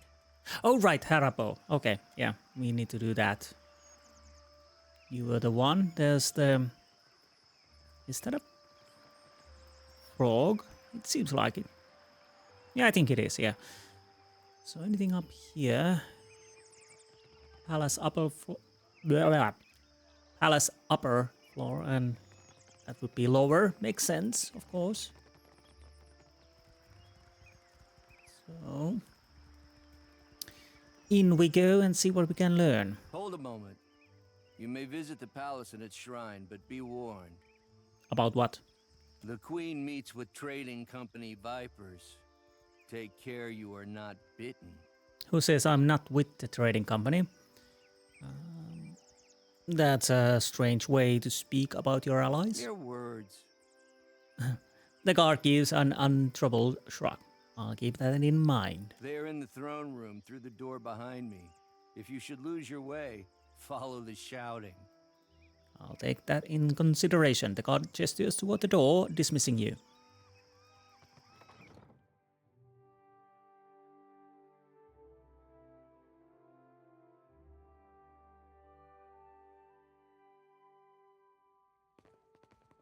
Oh, that was a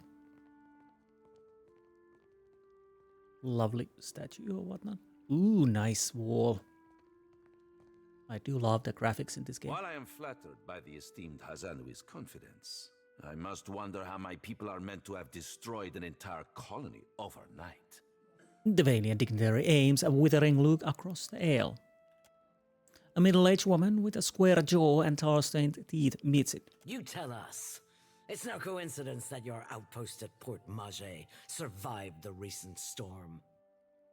She pulls a slender pipe from her pocket, but a look from the Queen's attendant, she puts it away. You speak as if I could command the tides. While you are casting your blame in a wide net, why not look to our Kahanga allies? We do not share their talent for shaping water. A sizable Auma standing by the throne takes a bold step forward and flares his nostrils at the assembled dignitaries. A hush falls over the room. I say our guest forgets himself. He clears his throat and sweeps his gaze from Nero to the rest of the room. Brother, stand down. Up to this point, Queen has studied the proceedings with an even expression. She half rises from her throne as she fixates on Prince Aruihi. You are the one who mistakes my throne room for a sparring arena. I say this is beneath us.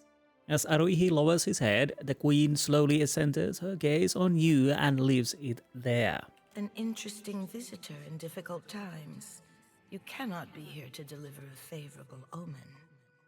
Though her mouth doesn't move, Onekaza's voice comes to you like an insistent memory nestled among your surface thoughts.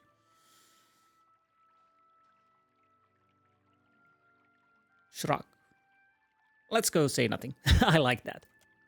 Her brow furrows and she shakes her head. This one is a watcher blessed by Tangaloa. I suspect that many of our questions about Hasongo will soon be answered. So, Berath. Yeah. The Queen's voice fills the expensive throne room, leaving you with a hushed silence to fill. Sorry, what's Hasongo?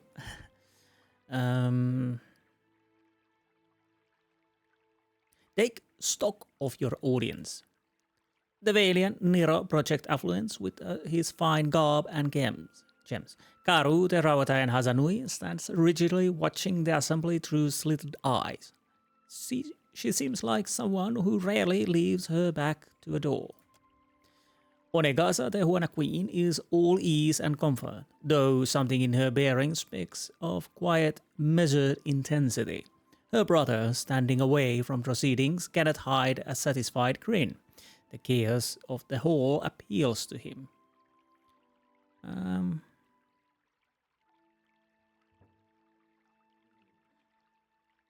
Yeah, I come with a warning for the Queen. How quaint of you to point this out in a room of warmongers and conspirators. Her mouth spreads in a knowing smile. You have the ear of the throne. Speak on, then. Onekaza leans forward in her throne. I know this one. His parlor tricks frightened 10 years of every sailor in Queen's Birth. That was not a parlor trick, and to be honest, why are you so hostile? I'm probably siding with you. Raising his hand for silence, Onekaza looks to her brother. He approaches and they exchange a few words too quietly to hear. She lifts her gaze to you once more. We assembled to discuss the darkening of Hasongo, one of Rawatai's colonies. Watcher, it seems you have the floor. She opens her palm and waits.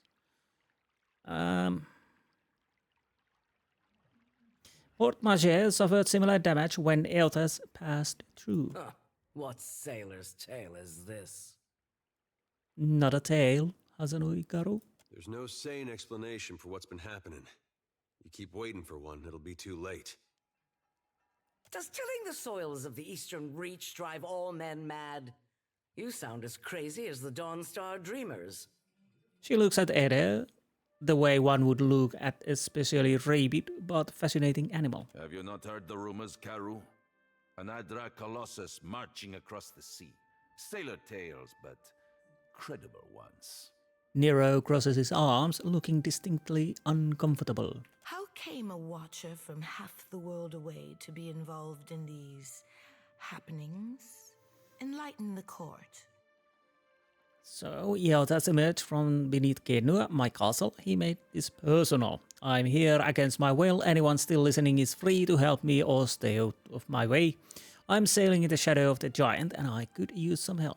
Berath herself sent me to track down the Eothas. Well, I'll go, not with that. I'll go, I'm here against my will, which is kind of true. Anyone still listening is free to help me or stay out of my way. At least you've got gumption. Nothing worse than standing around in the middle of a storm. She glares briefly at the Queen. What are you asking of us? I was told you know where to find Luminous Adra. I can track him through the Adra veins. Ah, well, by all means. Let me mark every site of value on your map. Sarcasm doesn't really suit you, sir. Acting on this threat would be reckless until we understand it better. Onekaza doesn't look away from you as she addresses the other dignitaries. I believe our course is clear. We will send the Watcher to Hasongo. You're not sending anyone anywhere. I go there when I please. Onekaza spreads her hands, calmly assured of her reasoning. Set sail to the west of Nekataka. I would tell you to keep a weather eye out for a lighthouse, but the God of Light did not appreciate competition. Something to add, Hazanui? You have an eager look about you. She believes herself entitled to my ear, I say. Oh, I totally forgot that is something she is sending to my brain. Onekaza's gaze wanders back to you only briefly. Only that Hasongo is a Rawataian outpost. It would be useful for the Watcher to take one of ours along. She inclines her chin at another woman standing nearby. Ma'am. So we are getting a spy, I guess? A composed Oma stands at attention, her furrowed brow cleaving down otherwise warm features. By her feet, a colorful bird preens itself without concern. Maya's an expert sailor and a better sharpshooter. The best the Brass Citadel has to offer. She looks you in the eye and gives you a slow nod. Whatever comes your way, she'll see it first. If it gets me and Ashiza out of diplomat duty, we'd set sail with a drunk scolder at the helm. Maya sighs with resignation and nudges her bird affectionately with her toe. Perfito. Do you mean to stop Eothas by shooting him? Seri Pelagina will go with the Watcher. Show him how the Republic's handled things. Nero waves airly. Well, at least we know who's gonna use an Estoc then. The guard behind him coughs politely. Your Excellency, Palagina Messerai has been banished? She has been seen in Queen's Berth. I can have her report to headquarters. Nero silences the guard with a withering look and sharp gesture. You should feel no obligation to take on additional crew. The choice is yours. Well, I'll take Maya. Apparently we can't take Palagina, at least not yet, so I'll take Maya. Say the word and I'll shoot the tip off a green boy's nose. Nice. Isiza looks up at Maya and warbles something agreeable. So we are definitely making her as a shooter. Let's see what other skills she might have. You're making a mistake, Watcher. In times like these, trustworthy allies are the most valuable asset of all. I can make people trustworthy. And if not, I can always throw them overboard. So this is a result of choices made in Pillars of Eternity. Calm down, Nero. I'm sure you'll get one of your spies in place eventually. A lazy half smile tugs at her mouth. In the meantime, Watcher, I hope you'll meet me in the Brass Citadel. There's more for us to discuss among friendlier company. She glares briefly at Nira. Well, I'll probably go and hear her out. I believe we are finished here. Aruihi? Queen Onekaza rises from her throne, and the surrounding guard stands at immediate attention. Aren't we popular? Take care at Hasongo. The Deadfire was overfull before Eothas blundered in. Onekaza nods to you as he adjourns. Your allies will use you toward any end. Do not give your trust lightly. Well, I am not even trusting you. Onekaza clears her throat and sweeps the room with her gaze. I say it is beyond time our guests lick their wounds somewhere else. Why do I think that Prince Aruhi will be a problem eventually? He banishes the foreign dignitaries with a swift and unmistakably disgusted wave.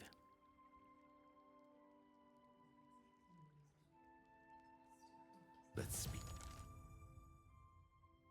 Choose the single class. Okay, so you can be a ranger rogue or ranger wizard or just a ranger.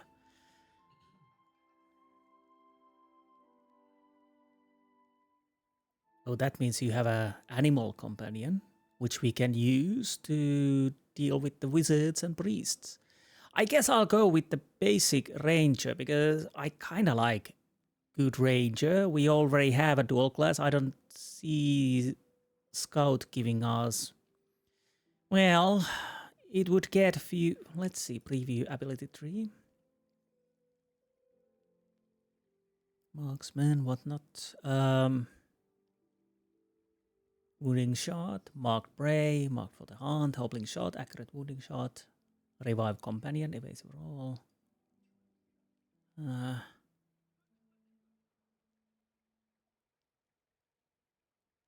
And obviously with the rogue we would get backstab and whatnot, which we cannot get without it. But then we get less points in ranger. So I'll go basically pure ranger, yeah. Now, I'm dropping you off. You are back in. So interesting if we get Palagina at some point. I'll have to see how it goes, but Druid is probably something I don't use that often. Alot, I kind of wish to keep it. Shoti, as a priest, is important. We do have 2 ciphers now. Well, Mindstalk and Cipher, so these can be changed as needed.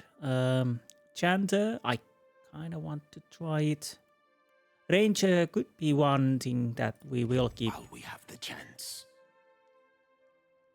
So... leveling up, yay, and more stuff. So I'll start leveling up, and once I've dealt with myself, we continue. Whoop. Yes, I'm dealing with the leveling up now. We're back. Okay, so I took a clear head. Basically, Paladin becomes resistant perception, afflictions, distracted, disoriented, and blinded. There's a third one I'm tempted to take also, but of course I couldn't take it now, but I'll go with that. And as I was able to choose a weapon proficiency, I decided to take a warbow, and we'll go with that. Now, I took 1 point in explosives and 1 point in intimidate. So there's that. That was weird sound.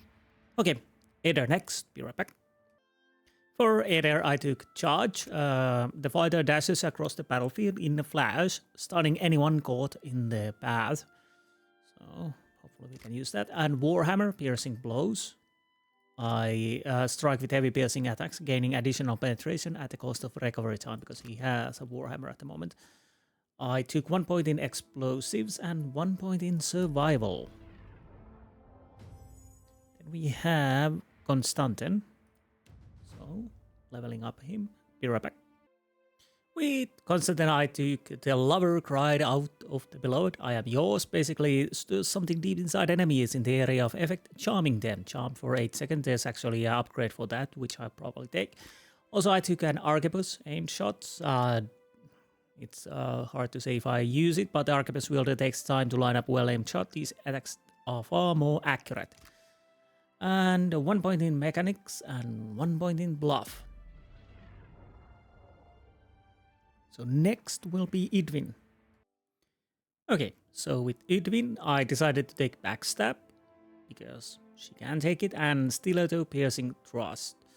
1 point in mechanics and 1 point in insight. And I'll have to remember to give her proper weapons, which I haven't done yet. And Maya, I think you'll what, level... Yeah, this will take a little while. Fortunately, she's a ranger, so it should be hopefully straightforward. Anyways, I'll start to level up Maya. So first level, Merciless Companion. Animal Companion do small amounts of sneak attack damage against targets that qualify, plus 30% damage against sneak attack vulnerable targets.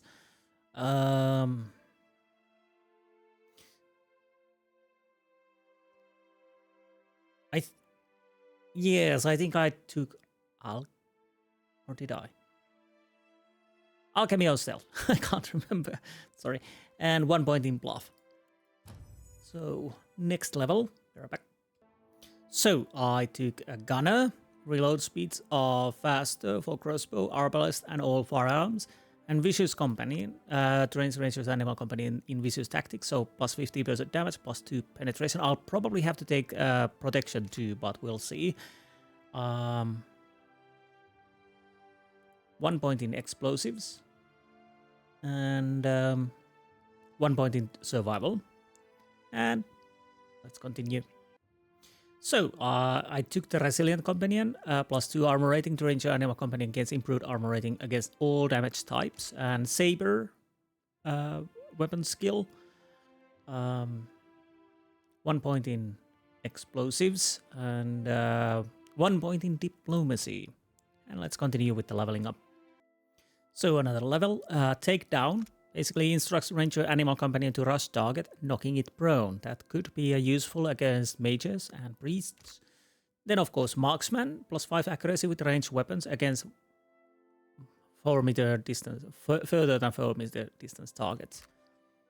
I bought 1 point in mechanics, I'll probably buy more. And 1 point in survival, I guess. I can't remember. Be right back. So I decided to take Heal Companion. The Ranger can heal their Animal Companion. So at least there's that. 1 point in Mechanics again. And 1 point in Diplomacy this time. Couple levels to go. Be right back. Okay, I took a Takedown combo. Basically, instruct range. The next attack on the target deals greatly increased damage. 100% damage taken for 10 seconds. Revive Companion, obviously. To revive the Companion. So there's that. 1 point in Mechanics and 1 point in Bluff. Yes, 1 more level to go. So I'll be right back. So I took Accurate Wounding Shot. The Ranger's aim becomes far more accurate. And I decided to take, just in case, Warbow Overdraw. And yeah, 1 point in Mechanics and 1 point in Survival. I think that is finally done. Yes, we're all done. Now, inventory. You have a rapier. You could use another weapon, which is... I guess fine stiletto or dagger. That would be stabbing. That does stabbing wound, so maybe dagger. So you would do... slash. I think you have a... It doesn't really matter if you have the... Well, with stiletto you would get a piercing thrust. Oh, you do have a... Okay, so indeed. And we have to check the AI, so I'll give you a dagger here. What was the weapon you can use? Ranged weapon, I mean. Well, you can use anything, but... arbalest. Crossbow... Do I want to give you anything? Well, hunting bow. Fine, arquebus. I don't think we have arbalest. We only have a crossbow. Well, again, it doesn't really matter. I'll give you a hunting bow. How's your armor? That's not good at all. Fine, battered armor is even better. Fine, rope, that is 6. Yeah, let's go with that. More health.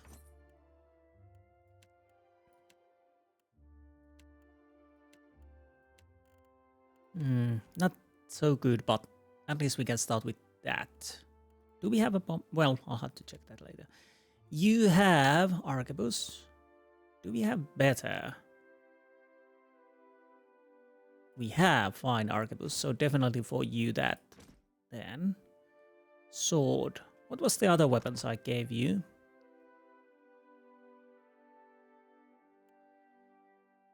Sword, saber. Did we have a... We do have a fine saber. Let's give that to you. Let's not go with dual weapons. We could give you a small shield. And what's your armor? Well, that is at least good. So that's it. I think we can go with that.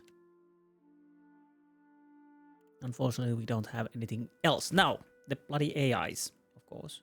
And also the... Yeah, you can be actually there, yeah.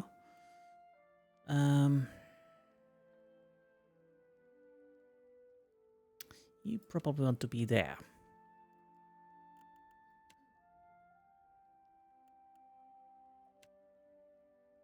You are a shooter. Well, you're not, but you can be there too. Now the AI. So Chanter, aggressive, defensive. Cypher, aggressive, Roger, aggressive, defensive. So it's your AI we need to check. Ranger, aggressive. Defensive. Defensive. By the by, where's the pet? But anyways, let's sort I know of... exactly what you're thinking. What am I thinking? Maya folds her arms and clicks her tongue against the roof of her mouth. Say nothing. You're asking yourself, how did I let the Royal Deadfire Company plant an informant in my crew? She chuckles to herself, but there's note of resignation to it.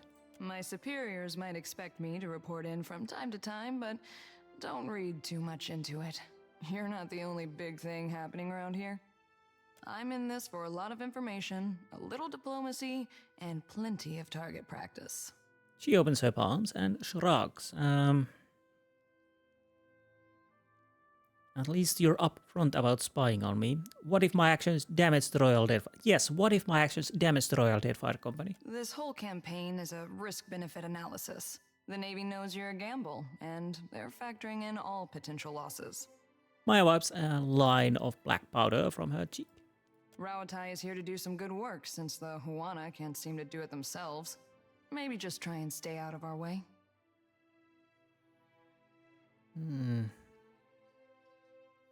When you're on my ship, I'm the captain, don't forget it. A little early to throw your weight around, but I'll allow it. I'm just making things clear. Crystal clear, so there's no problems with that. Anyways. Oh, guess you ought to meet the bird. Ishi is smarter than he looks, but don't expect him to do any tricks. She nods toward a colorful bird of prey hopping around your ankles. Ishi, come. I taps her arm with the 2 fingers and clicks her tongue again. That's a good-looking bird. Yeda raises one hand and waggles his index finger. Hey, birdie. Hey, birdie. You never learn, Eda. Isicha shows no signs of recognition toward Maya or Eda. Isicha simply claws at the ground and investigates some bugs a few graceful hops away. Benevolent? Great, another pet to mess up my ship. Do I really have to go with... I could go with clever. Yes, let's go with clever. Click your tongue like Maya. Cocking his head, Isicha turns to you with a mixture of curiosity and skepticism. Mia smirks and folds her arms. Resourcefulness. Takes practice before he'll listen to you properly, but that's a good start. Thank you. Eda nods at Isicha, who bobs his head in response. Eda nods twice, and the large bird replies with 2 head bobs. Eda begins tilting his head up and down, and Isicha follows it with vigorous full-body bobs. Encouraged, Eda starts bouncing his own body up and down, at which point Isicha stops bouncing and watches Eda with cockeyed curiosity. Did your friend suffer a head wound? Multiple, Maya frowns at Eda. Before we get into deeper waters, I've got a question. Mia clears her throat into her fist. You've got a ship and a title. Being captain means more than just wearing a big hat. A lot of tough calls to be made. Here we go again. I'm figuring it out as I go, but yes, but I still get the big hat, right? I didn't exactly choose this life, but I'm trying to make the best of it. Bloody hell, this is not my first rodeo.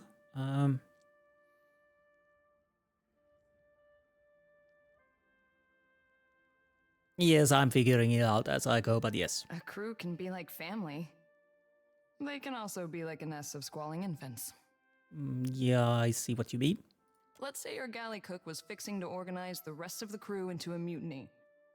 How would you handle it? Light a fuse, lead into the black powder and leap over the railing. I'd let it play out, see what happens. I'd kill her, set an example for the rest. Terror is a kind of loyalty, as my first captain always said. No, mutiny is something you really ought to punish harshly. Of course, the only right answer is the one that works in a given time and place. Unless, I just wanted to hear yours. Unless you, of course, pirate that needs voting, but still, harsh punishment goes. Ever stifled a mutiny yourself, soldier? Mostly preemptive measures. We try to pull the weeds before they reach the garden. But enough about me. Glad to be aboard, Captain. Maya takes your arm and gives it a good pump. Let's be off then. Okay, now we have a group. Oh, that was a pause. Yes. Now the question is, when do I see the... Okay. Anything else we can... Let's make a proper save. Be right back. And I get something to drink, so I'll be right back. And let's continue. Now.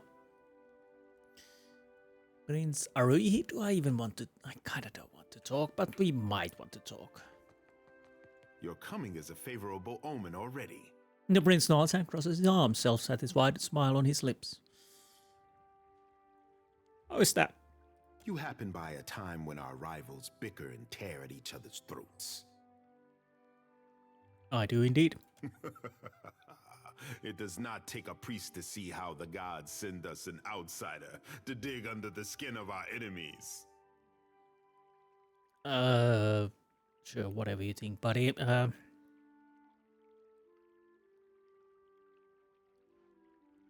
You never know. I could be a bad omen. Bad to outsiders, I say. Anyone who can empty this hall of dignitaries is a friend to the Huana. Some others, Juana, might disagree. I will not paddle around the island. My sister wants to know if you are as useful as you are disruptive. She trusts me to judge this. I'm fairly certain I'm more disruptive. You did not come this far to serve the crown, I say. But sailing is an expensive hobby. Loyal service can keep your galley stocked. So, what kind of loyal service did you have in mind? My sister keeps a tight grip on Nekataka, but the filth of it drips down her palm and into the gullet.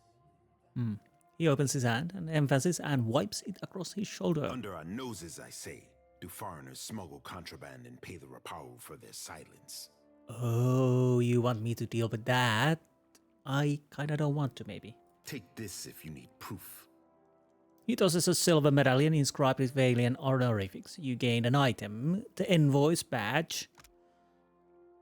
Once grazed the neck of a Valian dignitary and was assumed lost after a terrible shipwreck. Now it's ended up in the back streets of Nekataka is a question. So how it ended up in the back streets of Nekataka is a question that Prince Aruihi wants answered. Okay. Say nothing. An envoy ship sank a day's voyage out of Nekataka. He wore that on his breast. My guards recovered it in a raid of the gullet. This confirms my suspicion. Nekataka has a pirate problem. Aruihi's upper lip curls with disdain. Smugglers and thieves cluster like rats in Delver's Row, a growth in the bowels of our city. I want someone to peddle the medallion to the black market, earn the trust of these pirates, and learn how supplies come into my city. His gaze rises to meet yours, cold and calculating.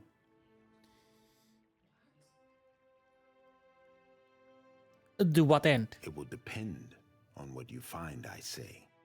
Aruihi folds his arms and scrutinizes the floor between his feet and deep in thought. He's telling the truth, but there's something more to it all the same, and he doesn't trust his face and not to betray it. Noise. Onekaza leaves this for me to handle.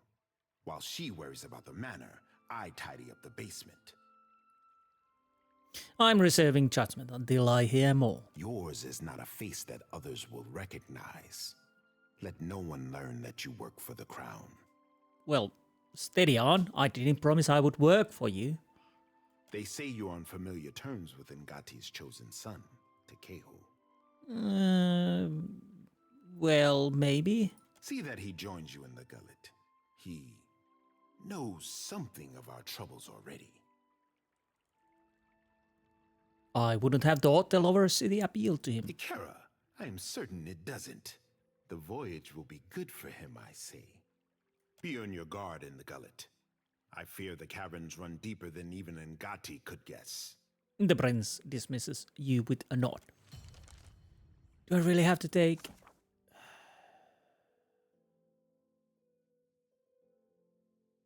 I guess I'll have to take him with me. So, which one? I kind of wanted to use Edwin, but I'll probably have to change that.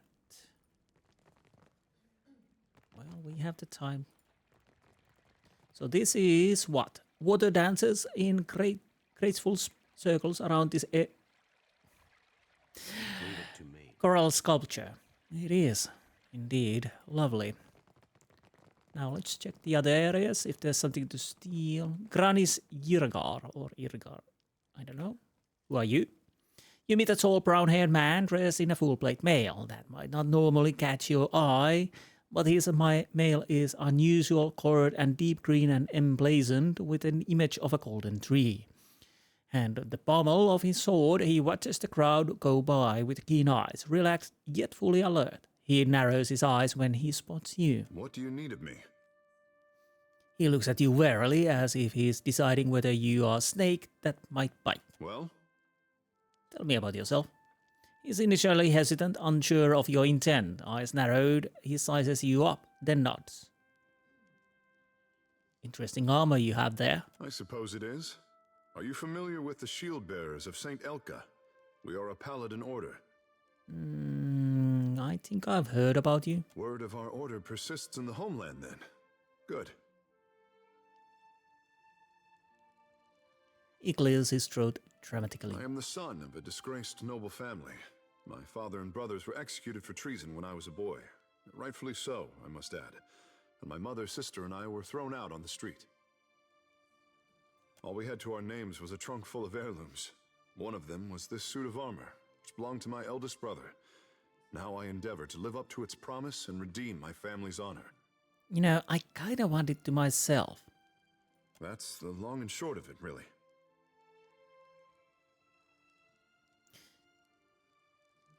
Can you teach me what you learned as a member of the Shieldbearer? Yes, Gil. Well, you would need to become a shield bearer yourself to really learn it all. But I suppose I can teach you a thing or two as we stand here. The privilege will run you 3,000 copper, however. Yeah, no, I don't think as so. You like. So there's our Isicha. Okay. Is this stealing? No, it isn't. So, upper floor.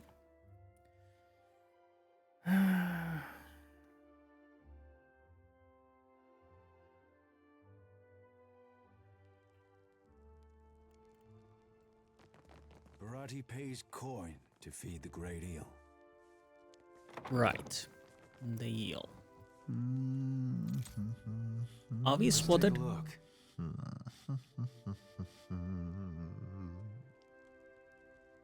Weird. Anything I want to steal? Sure. Leave it to me.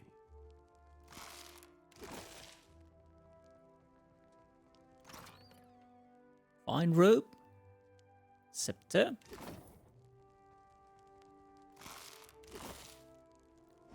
Okay, that was a nice little stealing here. Nobody cares what to say. Bharati. You songwriters need a guild if you hope to learn discipline. Not so. He smells one touched by the great eel, does Berath. Okay, a sizable Aumoa tilts his head up and looks down his nose at you, flaring his nostrils with hungry interest. You are a man who sits across a fire with death, Akira? The Pallid Knight and I are on familiar terms. He nods, clasping his hands with a quiet delight. For glutting mighty Tangaloa and hurling foes into their next life, Berath can offer payment. Coins for feeding hungry gods. Well, Akira, nod silently. Rewarding those who appease the great eel. This is Berath's cause. May the beasts of the dreaming lands never know famine. Berath inclines his head and touches his brow, holding the pose with a deep reverence. So, give me your bounties then. Tangaloa rolls a hungry eye toward Dichila, a Valian captain who scouts for luminous Adra in sacred lands. Berath squeezes his knuckles until they're bone white. I'll take the bounty. Kira, Tangaloa knew it would be so. Dichila sails her Voyager Alisio around the waters south of Nikitaka. The great eel hungers for her soul. Touches his brow and inclines his head. Okay, farewell. So more bounties. Serpent crown that up. Your pretty dances may upset the puddle, but we command the wind Rooftop. and sky. And that's downstairs. I have missed our little talks. So we definitely want to go to the rooftop. There might be an animal there. They won't see me Yep. coming. Nobody sees us. And Storm Speaker's warning. My prince, I have warned Kamauka against calling rain over the outside of forts, but still she delights in rusting their weapons and muddying their soil, which tells me that someone must have put her up to this trickery. Someone she trusts. She admires you, my prince, but I say that she's a storm you cannot control. Onekaza will not thank you for prodding the eel's den. You have given enough faith to trickster Nakati. Now take Amira's example and await the hatching of the egg. The turbulent skies speak of change and upheaval. I say let them come, but save your strength for the day the skies open. I have recommended that Kamauka seek you out. There is a place for her in the fleet if you find yourself in need of Amira's sharpened beak. For the Isles, Storm Speaker Baldur. Okay. And fine battle axe. Ooh, exceptional large shield, Huana colors, Huana guard helm. We have nice things here. So, let's go to the rooftop. I kind of wish to get to the old city already, but I should have known this will take a little while. I'll see it done. Modes of light dart through the winding streams of water like schools of fish. Queen Onekaza and an older tiger. Okay, we need to talk to the queen, of course. You make a habit of turning up uninvited. That's how I operate. The queen has affected a far more relaxed posture. A pair of tigers lounge indolently beside her seat. Kahopa, Tangaloa. Welcome, our guest. She nods down to the cats. They fix you with attentive stares that cause many of the courtiers and attendants to gasp. Watch out. When these things lick, well, I hope for your sake you're not ticklish. Thank you, Edo. You travel with a brave crew, Watcher. Onekaza smiles up at the Edo.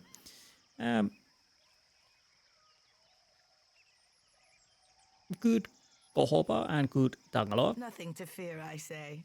If a queen cannot wrangle two cats, what right has she to the Deadfire?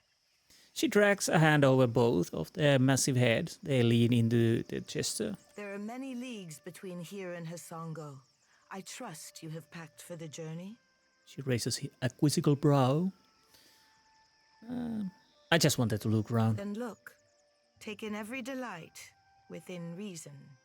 But do not waste my time. She dismisses you with a casual way, but you catch a trace of amusement in the gesture. The boldness of foreigners. I know. She shakes her head and strokes the nape of the tiger's neck. Yeah, I've known to do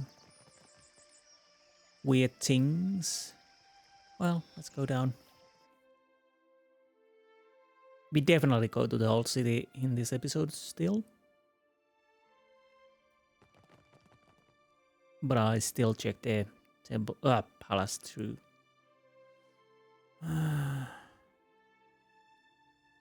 Okay, there's probably some food over there. And Rise of Cyber Ragnas. Leave it to me. Palace Priest Atepu. Oh, more named characters. The cartographer bites his thumbnail and mutters to himself. Okay. And this would be a Huana depiction of Hylia. It's almost menacing in its intensity. It looks... Well, menacing is not the word I would say about that statue, but still quite nice. So I think we're done in here. Now I'll have to go to the gullet, which means I'll have to go to the... Can I chase the crew here? Probably not. So that means I'll quick travel to the gullet. I go there to the hole and change... Which one I would like to change away? Well, I guess I change you away. So once we're there and a new crew member, then I'll see you there. Be right back. So here we are, and we have Tekehu with us. Oh, did I? Yes, Captain. Now I'm gonna check if he's... Yeah, at least so far they've been staying correctly. Now I kinda wish to go and check the Pitley Sanctuary. What my actions did there. I say Beha did right leaving the gullet. She went and did what she needed. I'll miss Beer and her ilk. It's too quiet without them.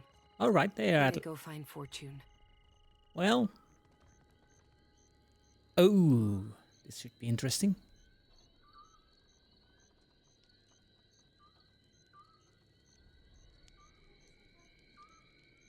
You and the sick ones will come with us. The guard approaches Bidley with the spear held out, keeping her distance. Bidley's watery eyes are wide with horror. We've done nothing. Eothas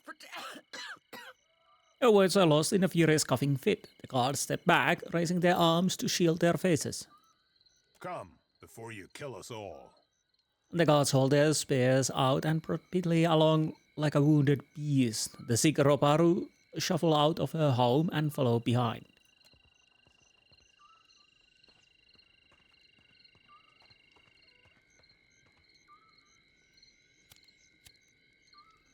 Okay. So, let's check. Can we go inside? Well, we can go inside, but if something's there now.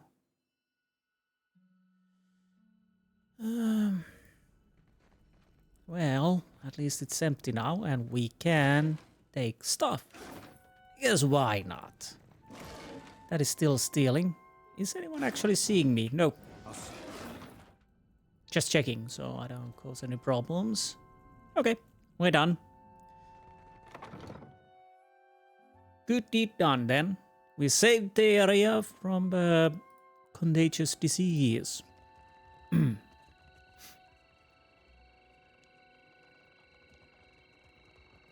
Now let's use the elevator and go down. I'm not telling about the pirates just yet.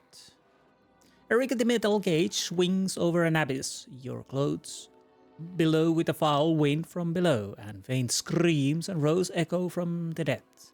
Still, you can make out no details from this distance. Let's go down.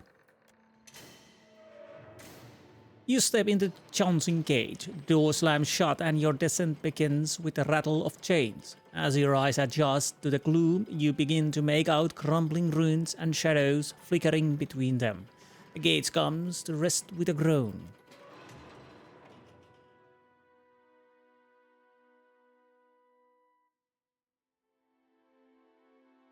City beneath the city beneath the city. Each layer of Nekataka is more pungent than the last. Oh no. Oh, City Overlook. Okay.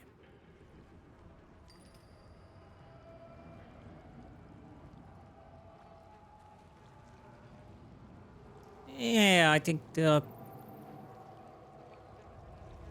Are those bodies a piece of... I think they are, yes. Not statues. Corpses and part of the corpses, yeah. Makes sense, after all. No, I kind of want to take it, yeah? Svef. The bones are warm to the touch. Nice. What is that? Sigil of Nightmares. That sounds lovely.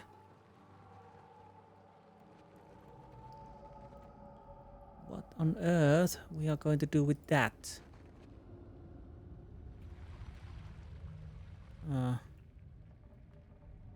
Essence battery. Are those something that I can explode? I can attack them, but...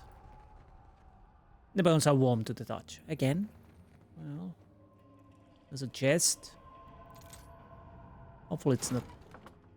trapped. Well, it was. No idea what... Okay. Still got it. Okay, so it's just for explosives. Padded cap.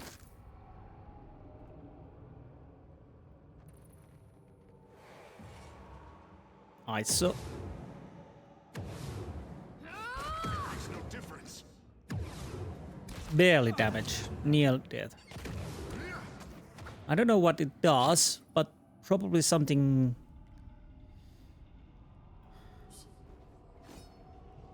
Okay, okay. Now anything I need to raid? Raid. Where's my bird? You are the bird. Bring them down. Where are you going? Okay. Wait, what? Hey. What happened there? I don't know. They... What is it? Okay. We probably want to destroy this. This does not work. Come on. Are you surviving there? Well, you are. Yeah, it's done. Now let's go and kill the Wraith. Well, that was a bit unfortunate. Fortunately, they're apparently a little lower level. So there's that. Now what did we get? Spirit residue. Added armor.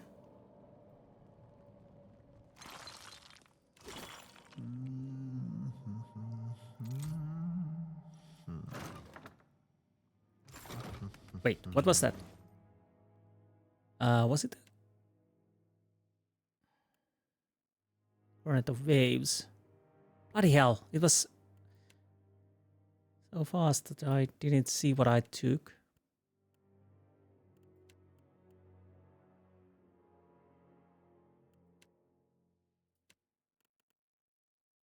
Time acquired, okay.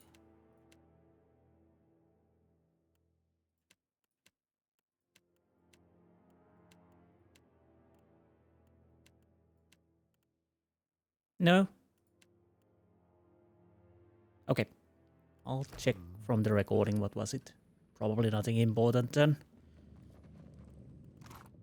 And if it's a quest item, it's still in my inventory, so there's that.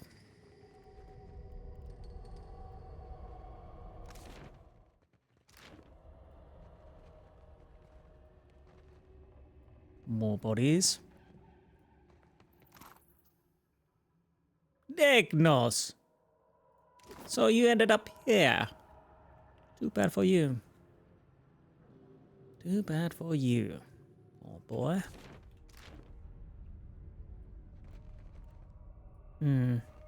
Well, let's go here. It doesn't really matter which side, because of course...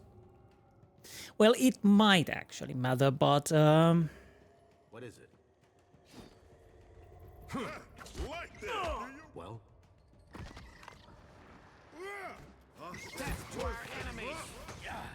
I totally forgot he's using poleaxe. How are you doing, Ada? I'm... Nice. So far, so good. These are grub burrows. I probably want to destroy these.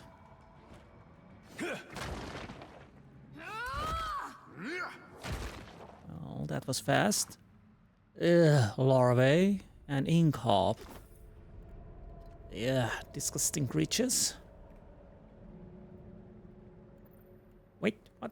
A burrow twists into darkness.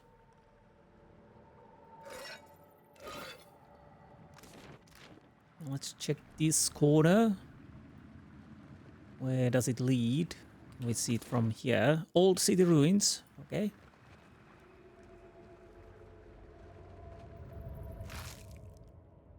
Aquamarine as the shell. Grub burrow. Let's destroy it so we don't have to deal with worms or grubs. Grub hole. Gears of War.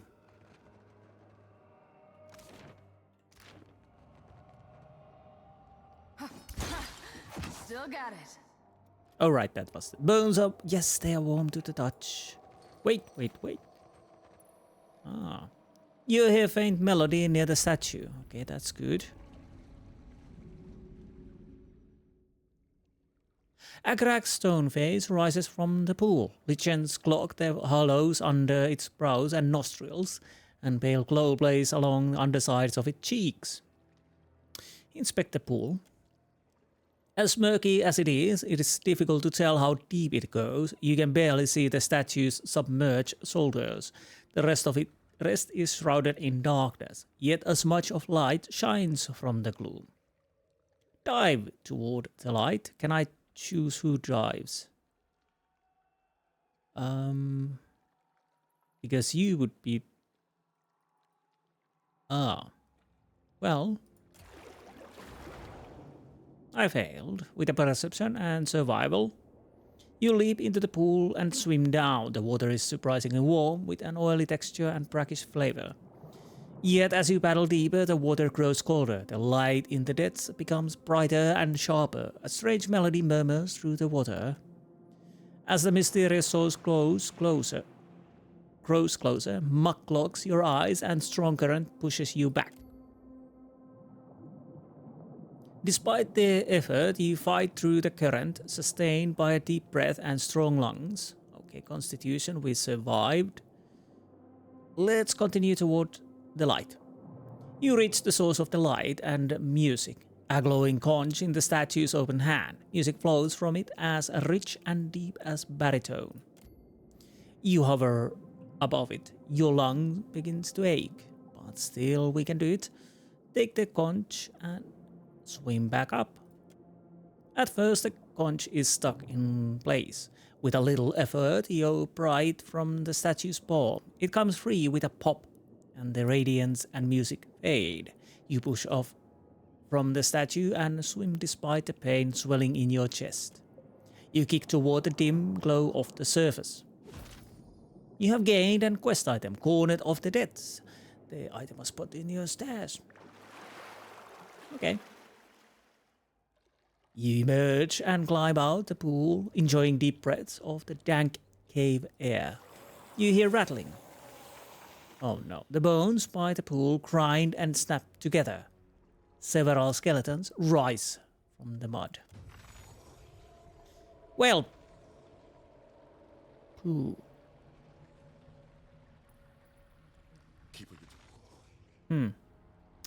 Okay, you are skeleton warrior. I think we can handle you. Skeletal brigand. You can handle that. You deal with that. You are level up. Okay, nice, but we'll deal with that later. You are shooting. Help me, please. And you help Ada. Yep. Oh, it's immune, of course. Of course it's immune, so... Well, slashing works. And piercing... not piercing. Piercing doesn't work. That's okay. We do, I think... If I remember correctly, we do... slashing and piercing, so... Yeah, there's that. But the question is... bashing would be better. Let's do bashing.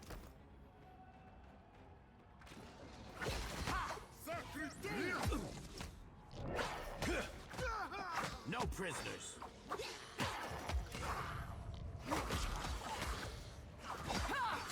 I probably need to heal. I'll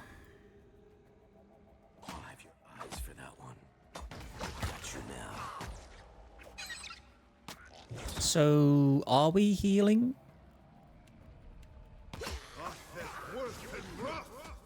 Please heal. Thank you. I kind of want to survive, you know? Let's heal a little bit more. Oh, I'm flanked. That's the reason, yes. I'm taking so much damage.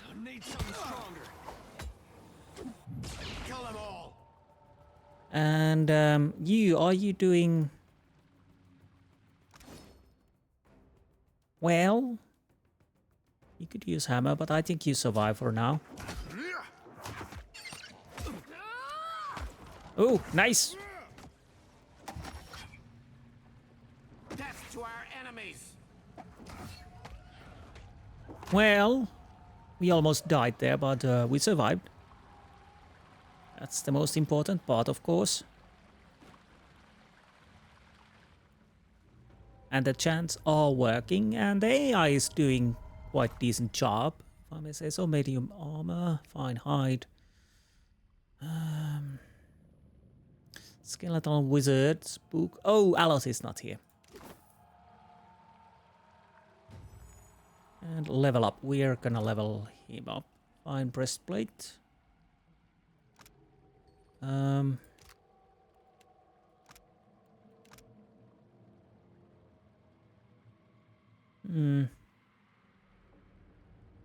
Slash and shock, crush and freeze.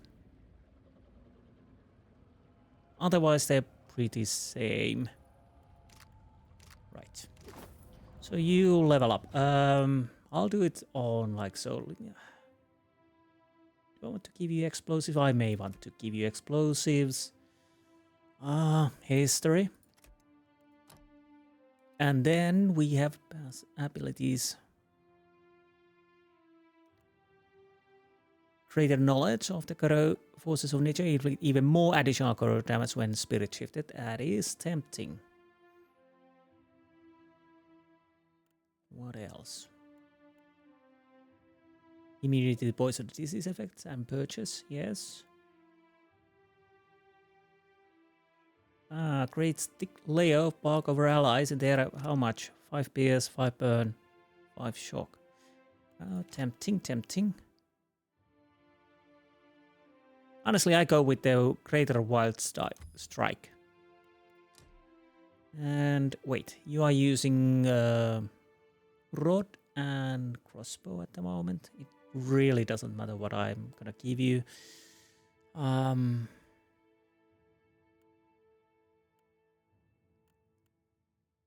Maybe scepter. So there's that. Now that's done. As you wish. I don't know if I need to. I probably could sneak so I could have a surprise on the enemies, but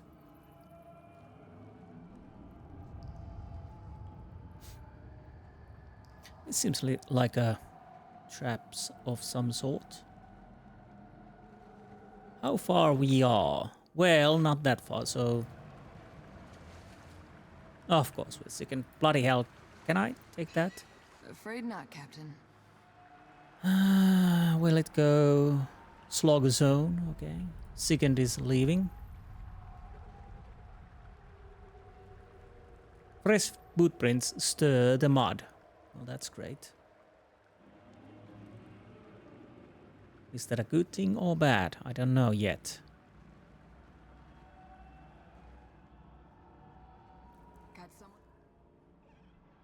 Skulldark and Skulldark's creature. We should be able to deal with those.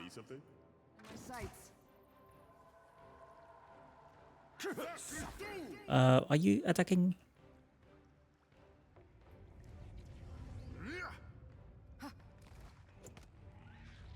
Did we already kill the other? We did. Yeah, unfortunately the Skulldark already died, so... Okay.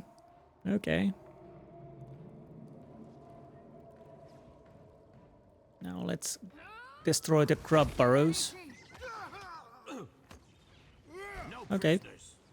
Not a chance. Death to our enemies. Well, that's the preferred way to death to our enemies, you know? Rather them than us, you know? Easy enough. I know. So... more larvae. Great. That would lead us... Skulldark nest. Tempting, tempting, but not yet. So I guess we'll have to go back here. Quick save.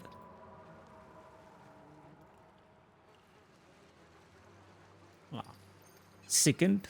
Well, that's great. Ooh, Ghoul and Dark Ghoul. Great. But, honestly, I'm fairly certain we just can...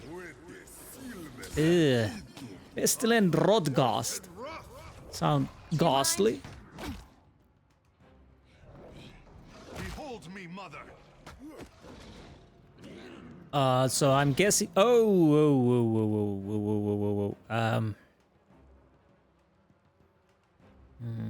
you are not looking great. Definitely.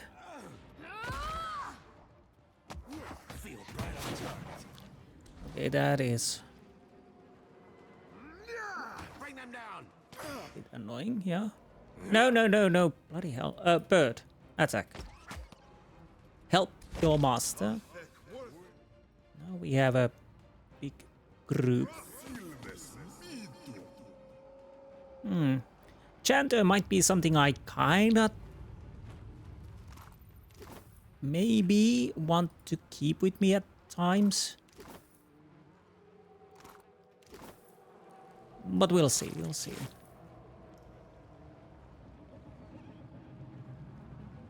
There is a, of course, that I kind of want to keep the old crew like Aloth and Xoti with me. Xoti is something I might want to keep because, of course, she can heal.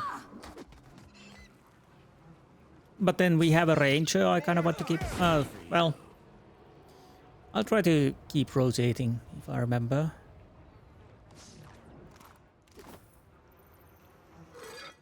So we have corpses here. Makes sense. And we are sickened. Well, this would be a perfect place to have something that purges from the sickened. Oh!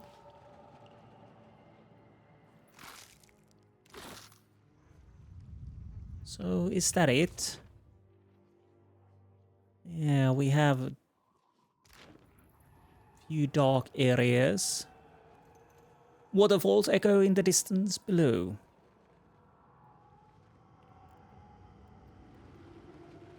What is... Oh, soul. This body has been savaged by many claws and fangs. A cloud of essence hangs over it. You recognize it as belonging to Botaro, the man you saw lowered from the gullet earlier. His soul remnant pulses with urgency. Let's read his soul. You prepare yourself for the now familiar jolt and feel yourself pulled into one of his memories.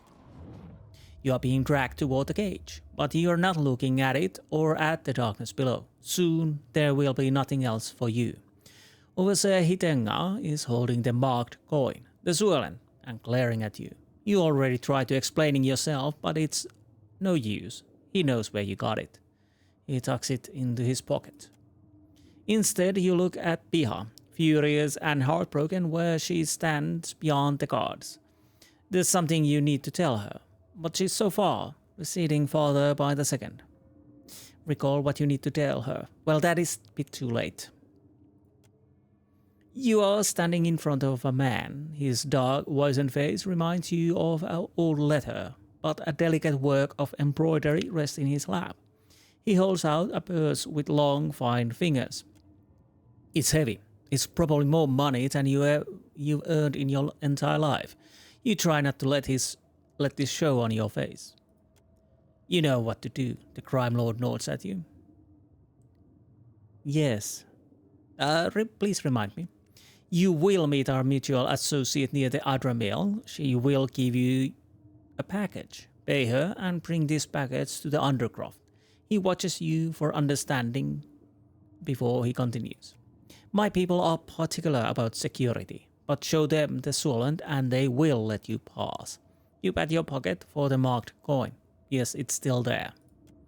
You leave the lair of Dere Teline and zip through the narrows, past the swept chewing guards, left at the four-way intersection and left again to the gullet.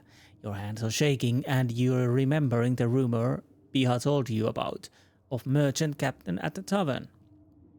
The money is heavy in your hands. It's a risk, but you realize you've already decided to take it. You approach the tavern with your heart in your mouth, realizing that you can't just walk in there holding Dereo's purse. You need to hide it. Fortunately, the rubble around you offers plenty of hiding places. When no one is looking, you clear some stones out of one corner and hide the purse beneath them. There, you'll come back for this once you made the deal with this Rawatayan. You're almost starting to feel better about it too. Abotara walks into the tavern, the memory fades, and you find yourself once more looking at his corpse. Okay, now we know where we can find the purse with money. Sounds lovely. Now let's check these areas. Probably nothing. Well, nothing of course, but I just want to open the map. So we have the temple ruins. We found what we needed from there. Let's see the Skuldrak nest before we go to that old city ruins.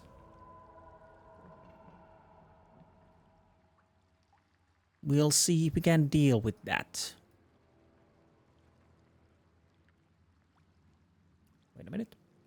Okay. You find stairs carved into the cliff. They're disconcertingly narrow in some places and broken in others. They appear to lead all the way to the bottom. Inspect the path. From here, the way down looks stable enough. However, you see a gap about halfway down the cliff. Well, climb down the steps. Halfway down, you reach a spot where the stairs have crumbled away. Only narrow ridge remains. So perception failed. You consider the path before you. Well, let's attempt to cross the crumbling ridge. Partial success, bloody hell. The ridge is surprisingly slick with mold. It's hard to maintain your balance and the effort quickly becomes tiring. Oh, no, that's not great. Me and Ada were injured. You continue down the stairway until you reach the muddy ground below. Can we rest?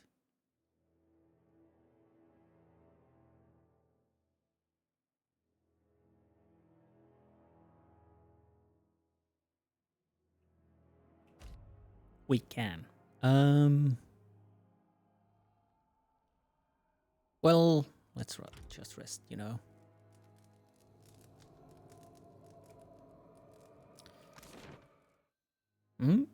Still old city. I thought this was a Skuldrak nest. Hopefully there are no dragons here. With my luck, there will be.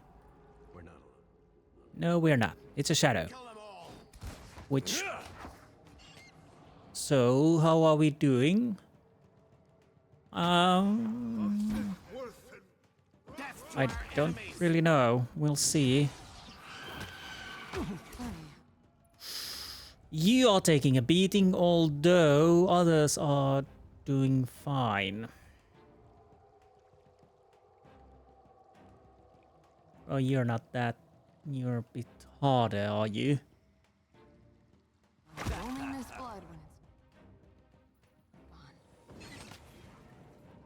Can we... Well, we can heal you. The problem is you don't really have a proper armor. That's the biggest problem. Can't make a dent. So, Shade. Well...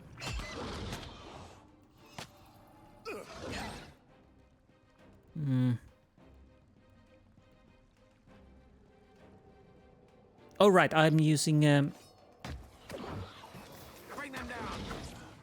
mace now. Is that you? I will bear this scar with pride. Yeah,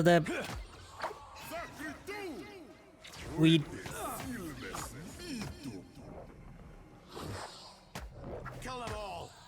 do have a little problem. Their armor is not that great at the moment. That is the biggest problem. Come on, take it. So let's see if we can move forward without sleeping just yet. Fine hunting bow. I'll have to check those later, but yeah.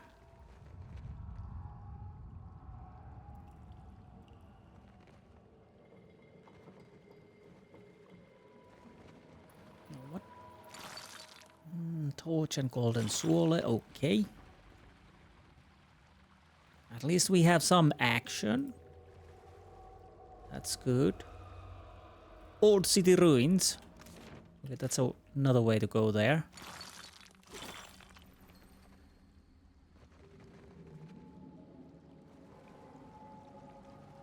No. Is the age... No, I'll have to check. Because at times this becomes a bit annoying. The UI, I'll probably have to check that. So, yeah. Let's go there first. Obsidian flake.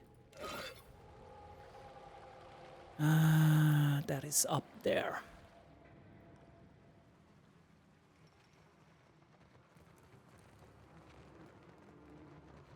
Oh, no. Okay, everybody attack one. Oh, bloody hell. We probably bite more than we can chew. We really need to take these down as fast as we can. You are already dying. Bloody hell.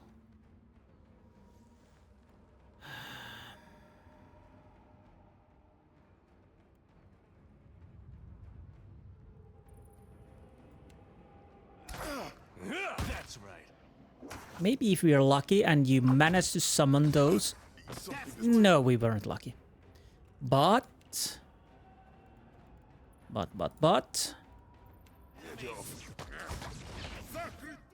You are here now. Get this going, please.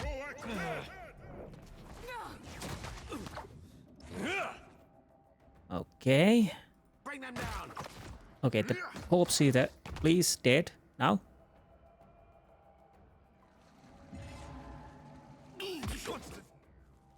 We might have a chance. Maybe. Are we? Nope. Yeah, we have a chance. We definitely have a chance. Whoa. Okay, that actually worked. And that is doing something annoying. Curse of Darkness, of course. Come on, destroy it. Are you attacking it, please?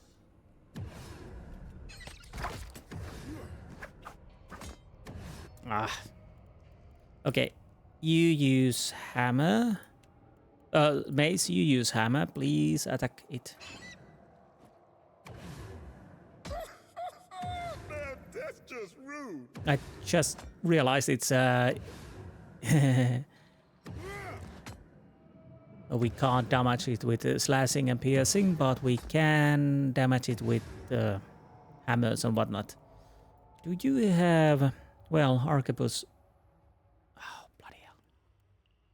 No, you can't damage it at all. So, this will take a little while.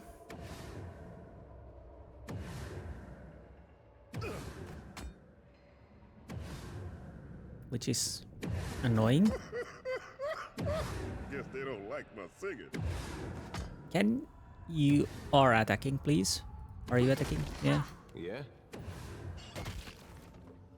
Leave me alone. It seems like my characters were... I don't know if they were attacking or not. Well, those are annoying. Hopefully there are not many of those. Wait.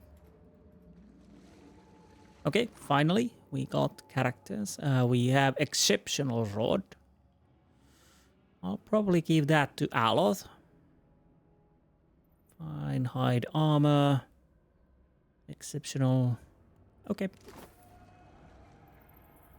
Sure. I'm fairly certain we need to rest. Okay, wait a minute. Okay, I'm back. Now. So I kinda need to rest because you are in really bad shape, yeah.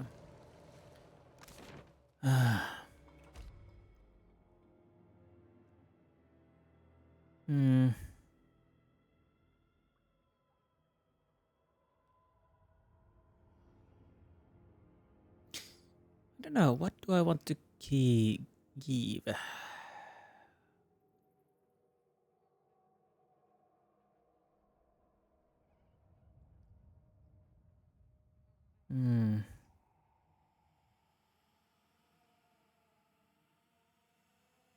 Mariner's porridge.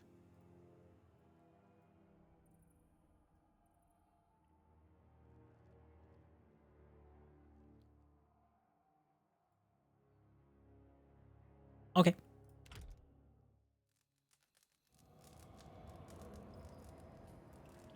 Wait, what is this? Oh, we are in a slog zone, of course. Of course. Quick save. Now. I was thinking this place to be a bit different than it is, but... Come on.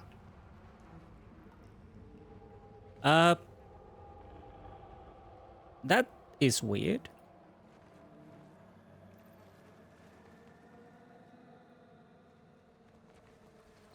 Another great place to be. Leave it to me. Because we are getting sickened and everything else too. Ooh, nice. Thick like tar, a substance sticks to the edges of this massive burrow.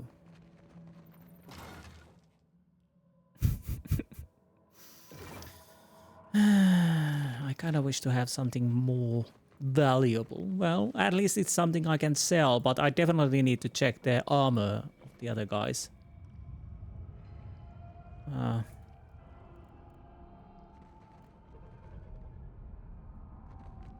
Right. Next to the sealed door is a statue of a woman, cracked and overgrown with moss. Both of her arms are extended toward you, but one of her hands is missing. You notice a rushing, whispering sound coming from your pack. It's the conch, both of them. A sound like gentle, crashing surf is coming from the shells. Well, let's inspect the statue. It looks like a Huana, representation of Ondra. Her robes hang like sheets of water, pooling around her feet like rippling currents. You examine the spot where her missing hand should be. Yet the stone of her empty sleeve feels smooth, as if her sculpture had never shaped a hand there to begin with. Her only hand is open, palm up, as if to receive something. Well, let's place the conch in the statue's open hand. As you do, the thunderous, percussive music of a stormy sea spills out of the conch.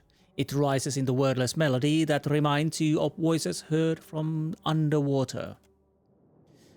As the song reaches its crescendo, a deeper rumble fills the air and rattles through your bones. You take the shell back as the music fades.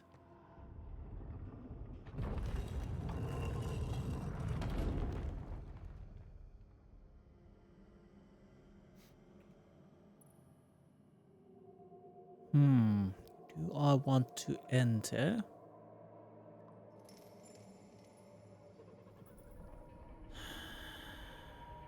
This should be interesting. What is that? Is that an... Yeah, I think we're dying. But I'll at least try once. Come on. Honestly, I'm surprised we're doing damage, but with this group, I'm fairly certain we... Maybe with Eothas or something like that could make us survive.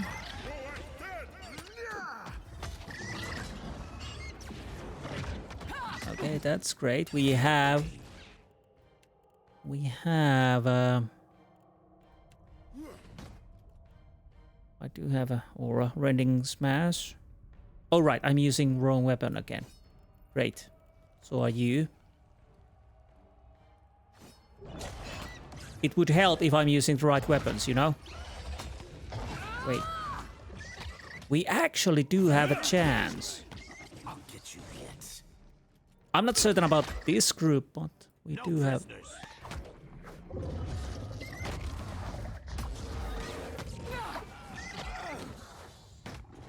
Can't make a dent. Really? Please die. We're so close. Please die. Maybe I'm getting a bit lucky here. Eder, heal yourself. You have the What do you want? Now, what can you...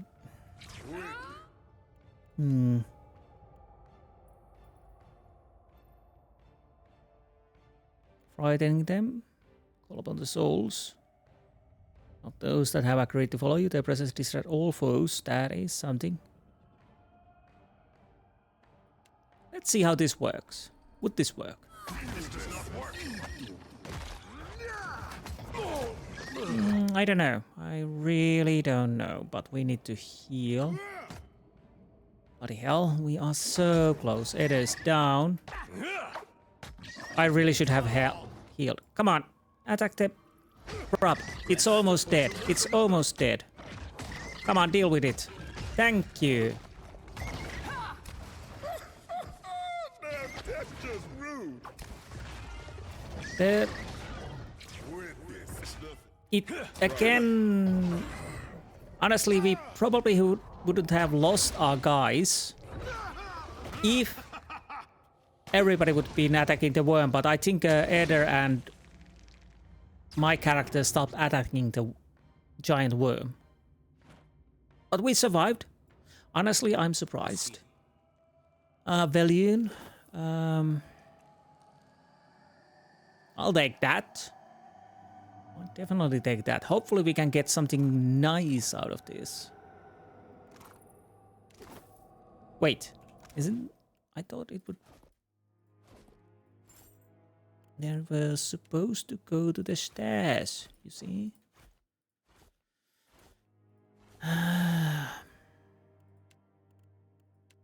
Yeah, I really have to be more attentive because we have this, again, the problem that my main character stopped attacking the worm because it was the biggest threat. Grants communal carnage. Allies around the area have increased damage with weapons. Side of the coalition gains aware inspiration. Perception inspiration. Our characters have +5 perception and 50% grace to hits. For 8 seconds whenever a nearby ally scores a killing blow.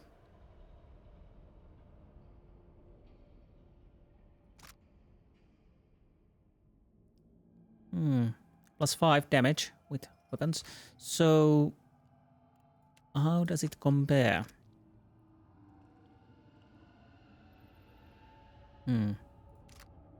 What do you... And what do you have? Yeah, you could probably use that.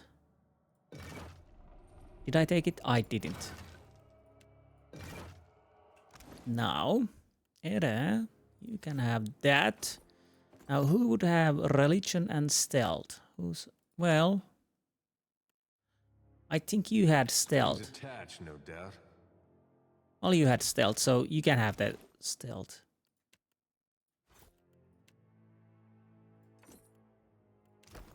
Hey. Okay. So what else? Yeah, I probably wouldn't have... Eder and my character wouldn't probably have died if we... Oh, that's explosion. If they weren't attacking something else. This mural depicts the tempestuous waters said to surround... Kaizo, the origin of all Huana. I say it feels close enough to touch.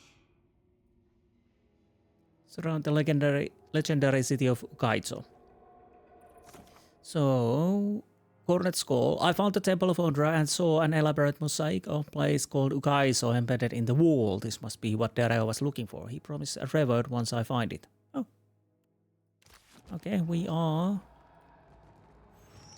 Now what is this then? Ah. A cracked dirt-rimed carving dominates the wall. In it, 2 hands rise from curling waves. Sockets like the one in the hand of the statue outside the temple have been carved in the hollowed palms. Both are empty. You notice a rushing, whispering sound coming from your back. It's the conch, both of them. A sound like a gentle crashing surf is coming from the shells. Let's inspect the carving. Cracks, mold, and grime vein the stone. The carving looks ancient, and it feels that way too. Smooth with wear. Yet as you run your hands along the stone, you feel a cool whisper of air. It feels like there's a draft coming from the other side. Place conch in one hand. As you do, the thunderous, percussive music of stormy seas spills out of the conch. It rises into wordless melody that reminds you of voices heard from underwater. The conch glows. Perhaps it's just a trick of shadows, but the stone hand seems to tighten around it. You have lost the cornet of waves. Well, place the second conch in the other hand. The other shell slides into place, glowing as brilliantly as its twin. A counterpoint melody rises from it. The carving shudders and something rumbles beneath your feet. You watch as the wall panel sinks into the floor. Please, not another...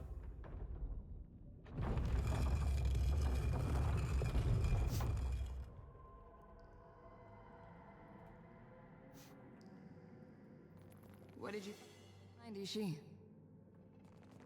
More traps, maybe? I got it. Kadhu Skald, Lord Shield, one-handed. Ooh, that is probably something you would enjoy to use. Oiled and plated. Exceptional scale armor. Let's see if I would take that. Scroll of Embrace the Earth Talon, okay. Two-handed poleaxe.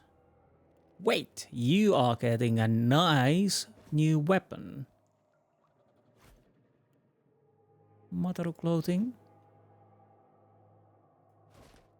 Ruby and Whistlebone, okay. Oh, that wasn't supposed to go into your inventory. Yes. Well, Fine Poleaxe is doing more damage, of course. Well, probably not. Standard attack AoE hits primary target up to +3 additional targets, friend or foe. Oh, that's... Oh, is that a...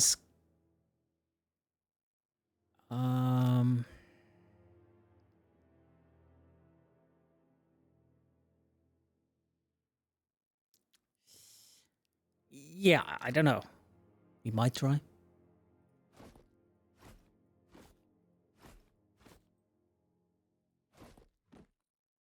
Let's see how it goes. Probably not so good.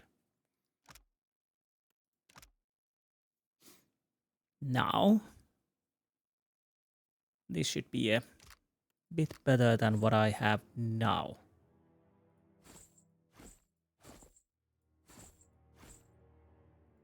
Well, actually it's the same, but it looks much more nicer, doesn't it?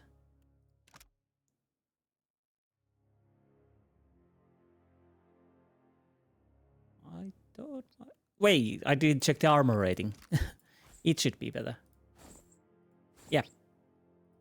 Now, Edero boy, what's your armor rating? Although this is a medium. That second chance is nice.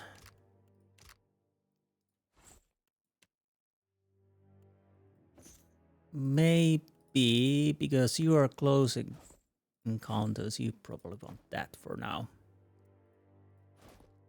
Okay, that's nice. Quick save, rest. Okay, I'll probably end this episode soon. I'll try to check this area so we're done with this. We have Chamber of Tides, Old Temple of Ontra. So we have this area over here to check.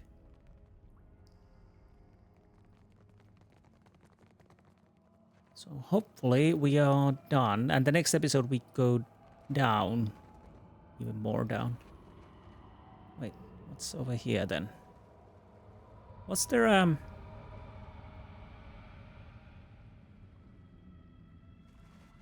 Okay, we need to go from here. Yeah, there's something, but there was a body around here. Well, not body, but stash. That went into my inventory. Okay, that's fine. Sunken City. Well, I knew as much. Did I? Okay, that's empty.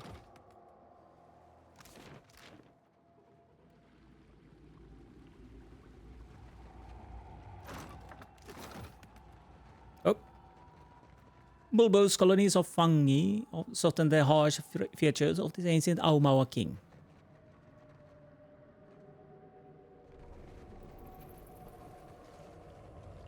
Of course, we're sickened. So will these guys rise? I'll see it done. Means fortune. Saber. Wait, who was using saber? I think I had somebody using saber. Well, you can use the saber, yes. But is there someone who uses it actively? Well, we'll have to check that.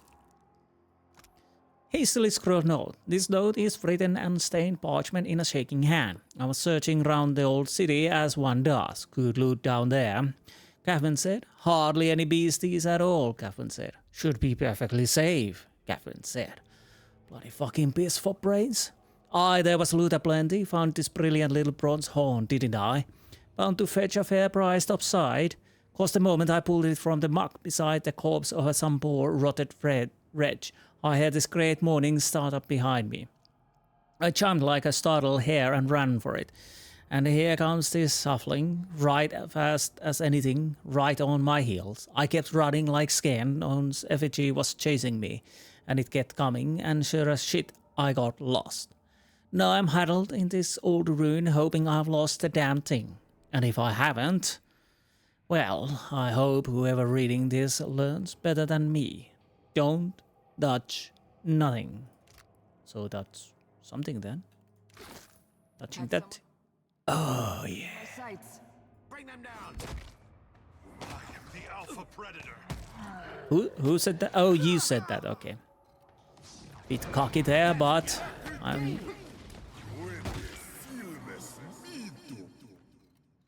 But I think we can survive this. Yeah, they. Ooh, nice. Yeah, we're doing fine. I think we're doing fine. Ooh, Rodcast Ravager. That sounds bad. It would help if we concentrate. Kill them all. Enough.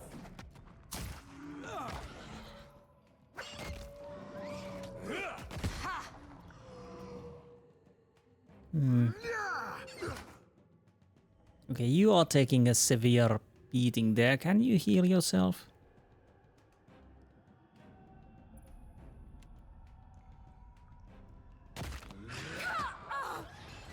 Come on, heal. Okay, at least that helps a little bit.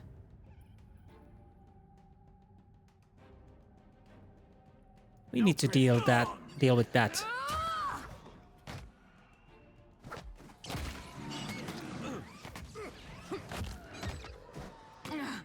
Come on. Looks like I'm here to stay.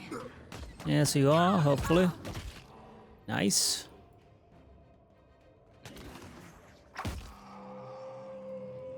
Okay. Come on, kill the Darku.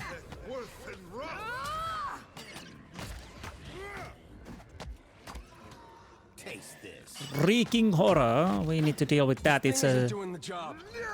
Wait, what? What weapon you? Oh, you're using that, and nah.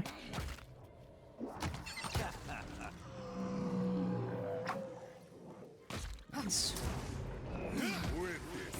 With pleasure. Oh, bloody hell. Well.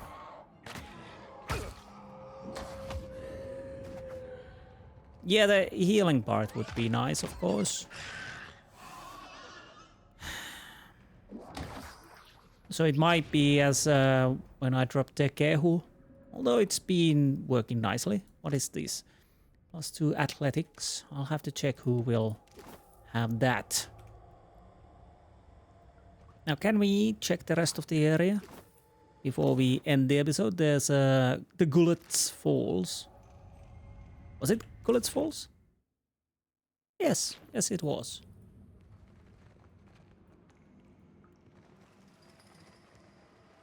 Leave it to me.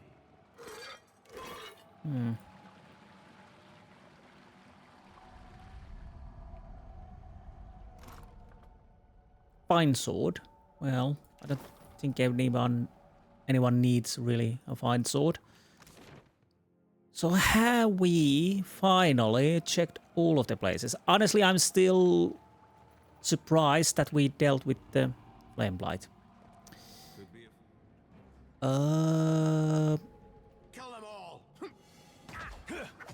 Let's see how hot. Oh, no. Well, you have that watery wave. Where was it? This. Okay, let's... I want to see it. Okay, that worked. Come on. Let's go against one character at a time.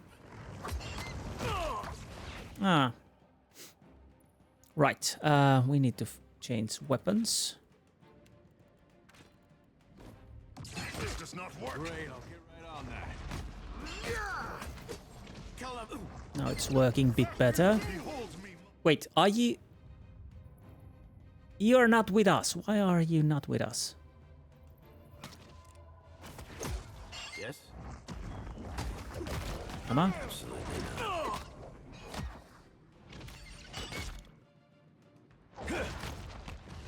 Come on, come on. Well, Constantine is taking a little beating. It was all worth it, I would say. I'll see it. Just trash. Really just trash. But at least we can sell those. So have we finally discovered the old city? It would seem like it, yes. We have the old city ruins and old city ruins. So that would be in the next episode. At least we had some action here, and we are doing quite a... Bloody Ada. Oh, we are doing nice progress. But, so, next episode, we'll continue with the old city, then we return the quests, and we'll see if we can do some other quests on the city, or if we need to sail away. Anyways, I hope you enjoyed this episode, and I will see you next time. Until then, goodbye.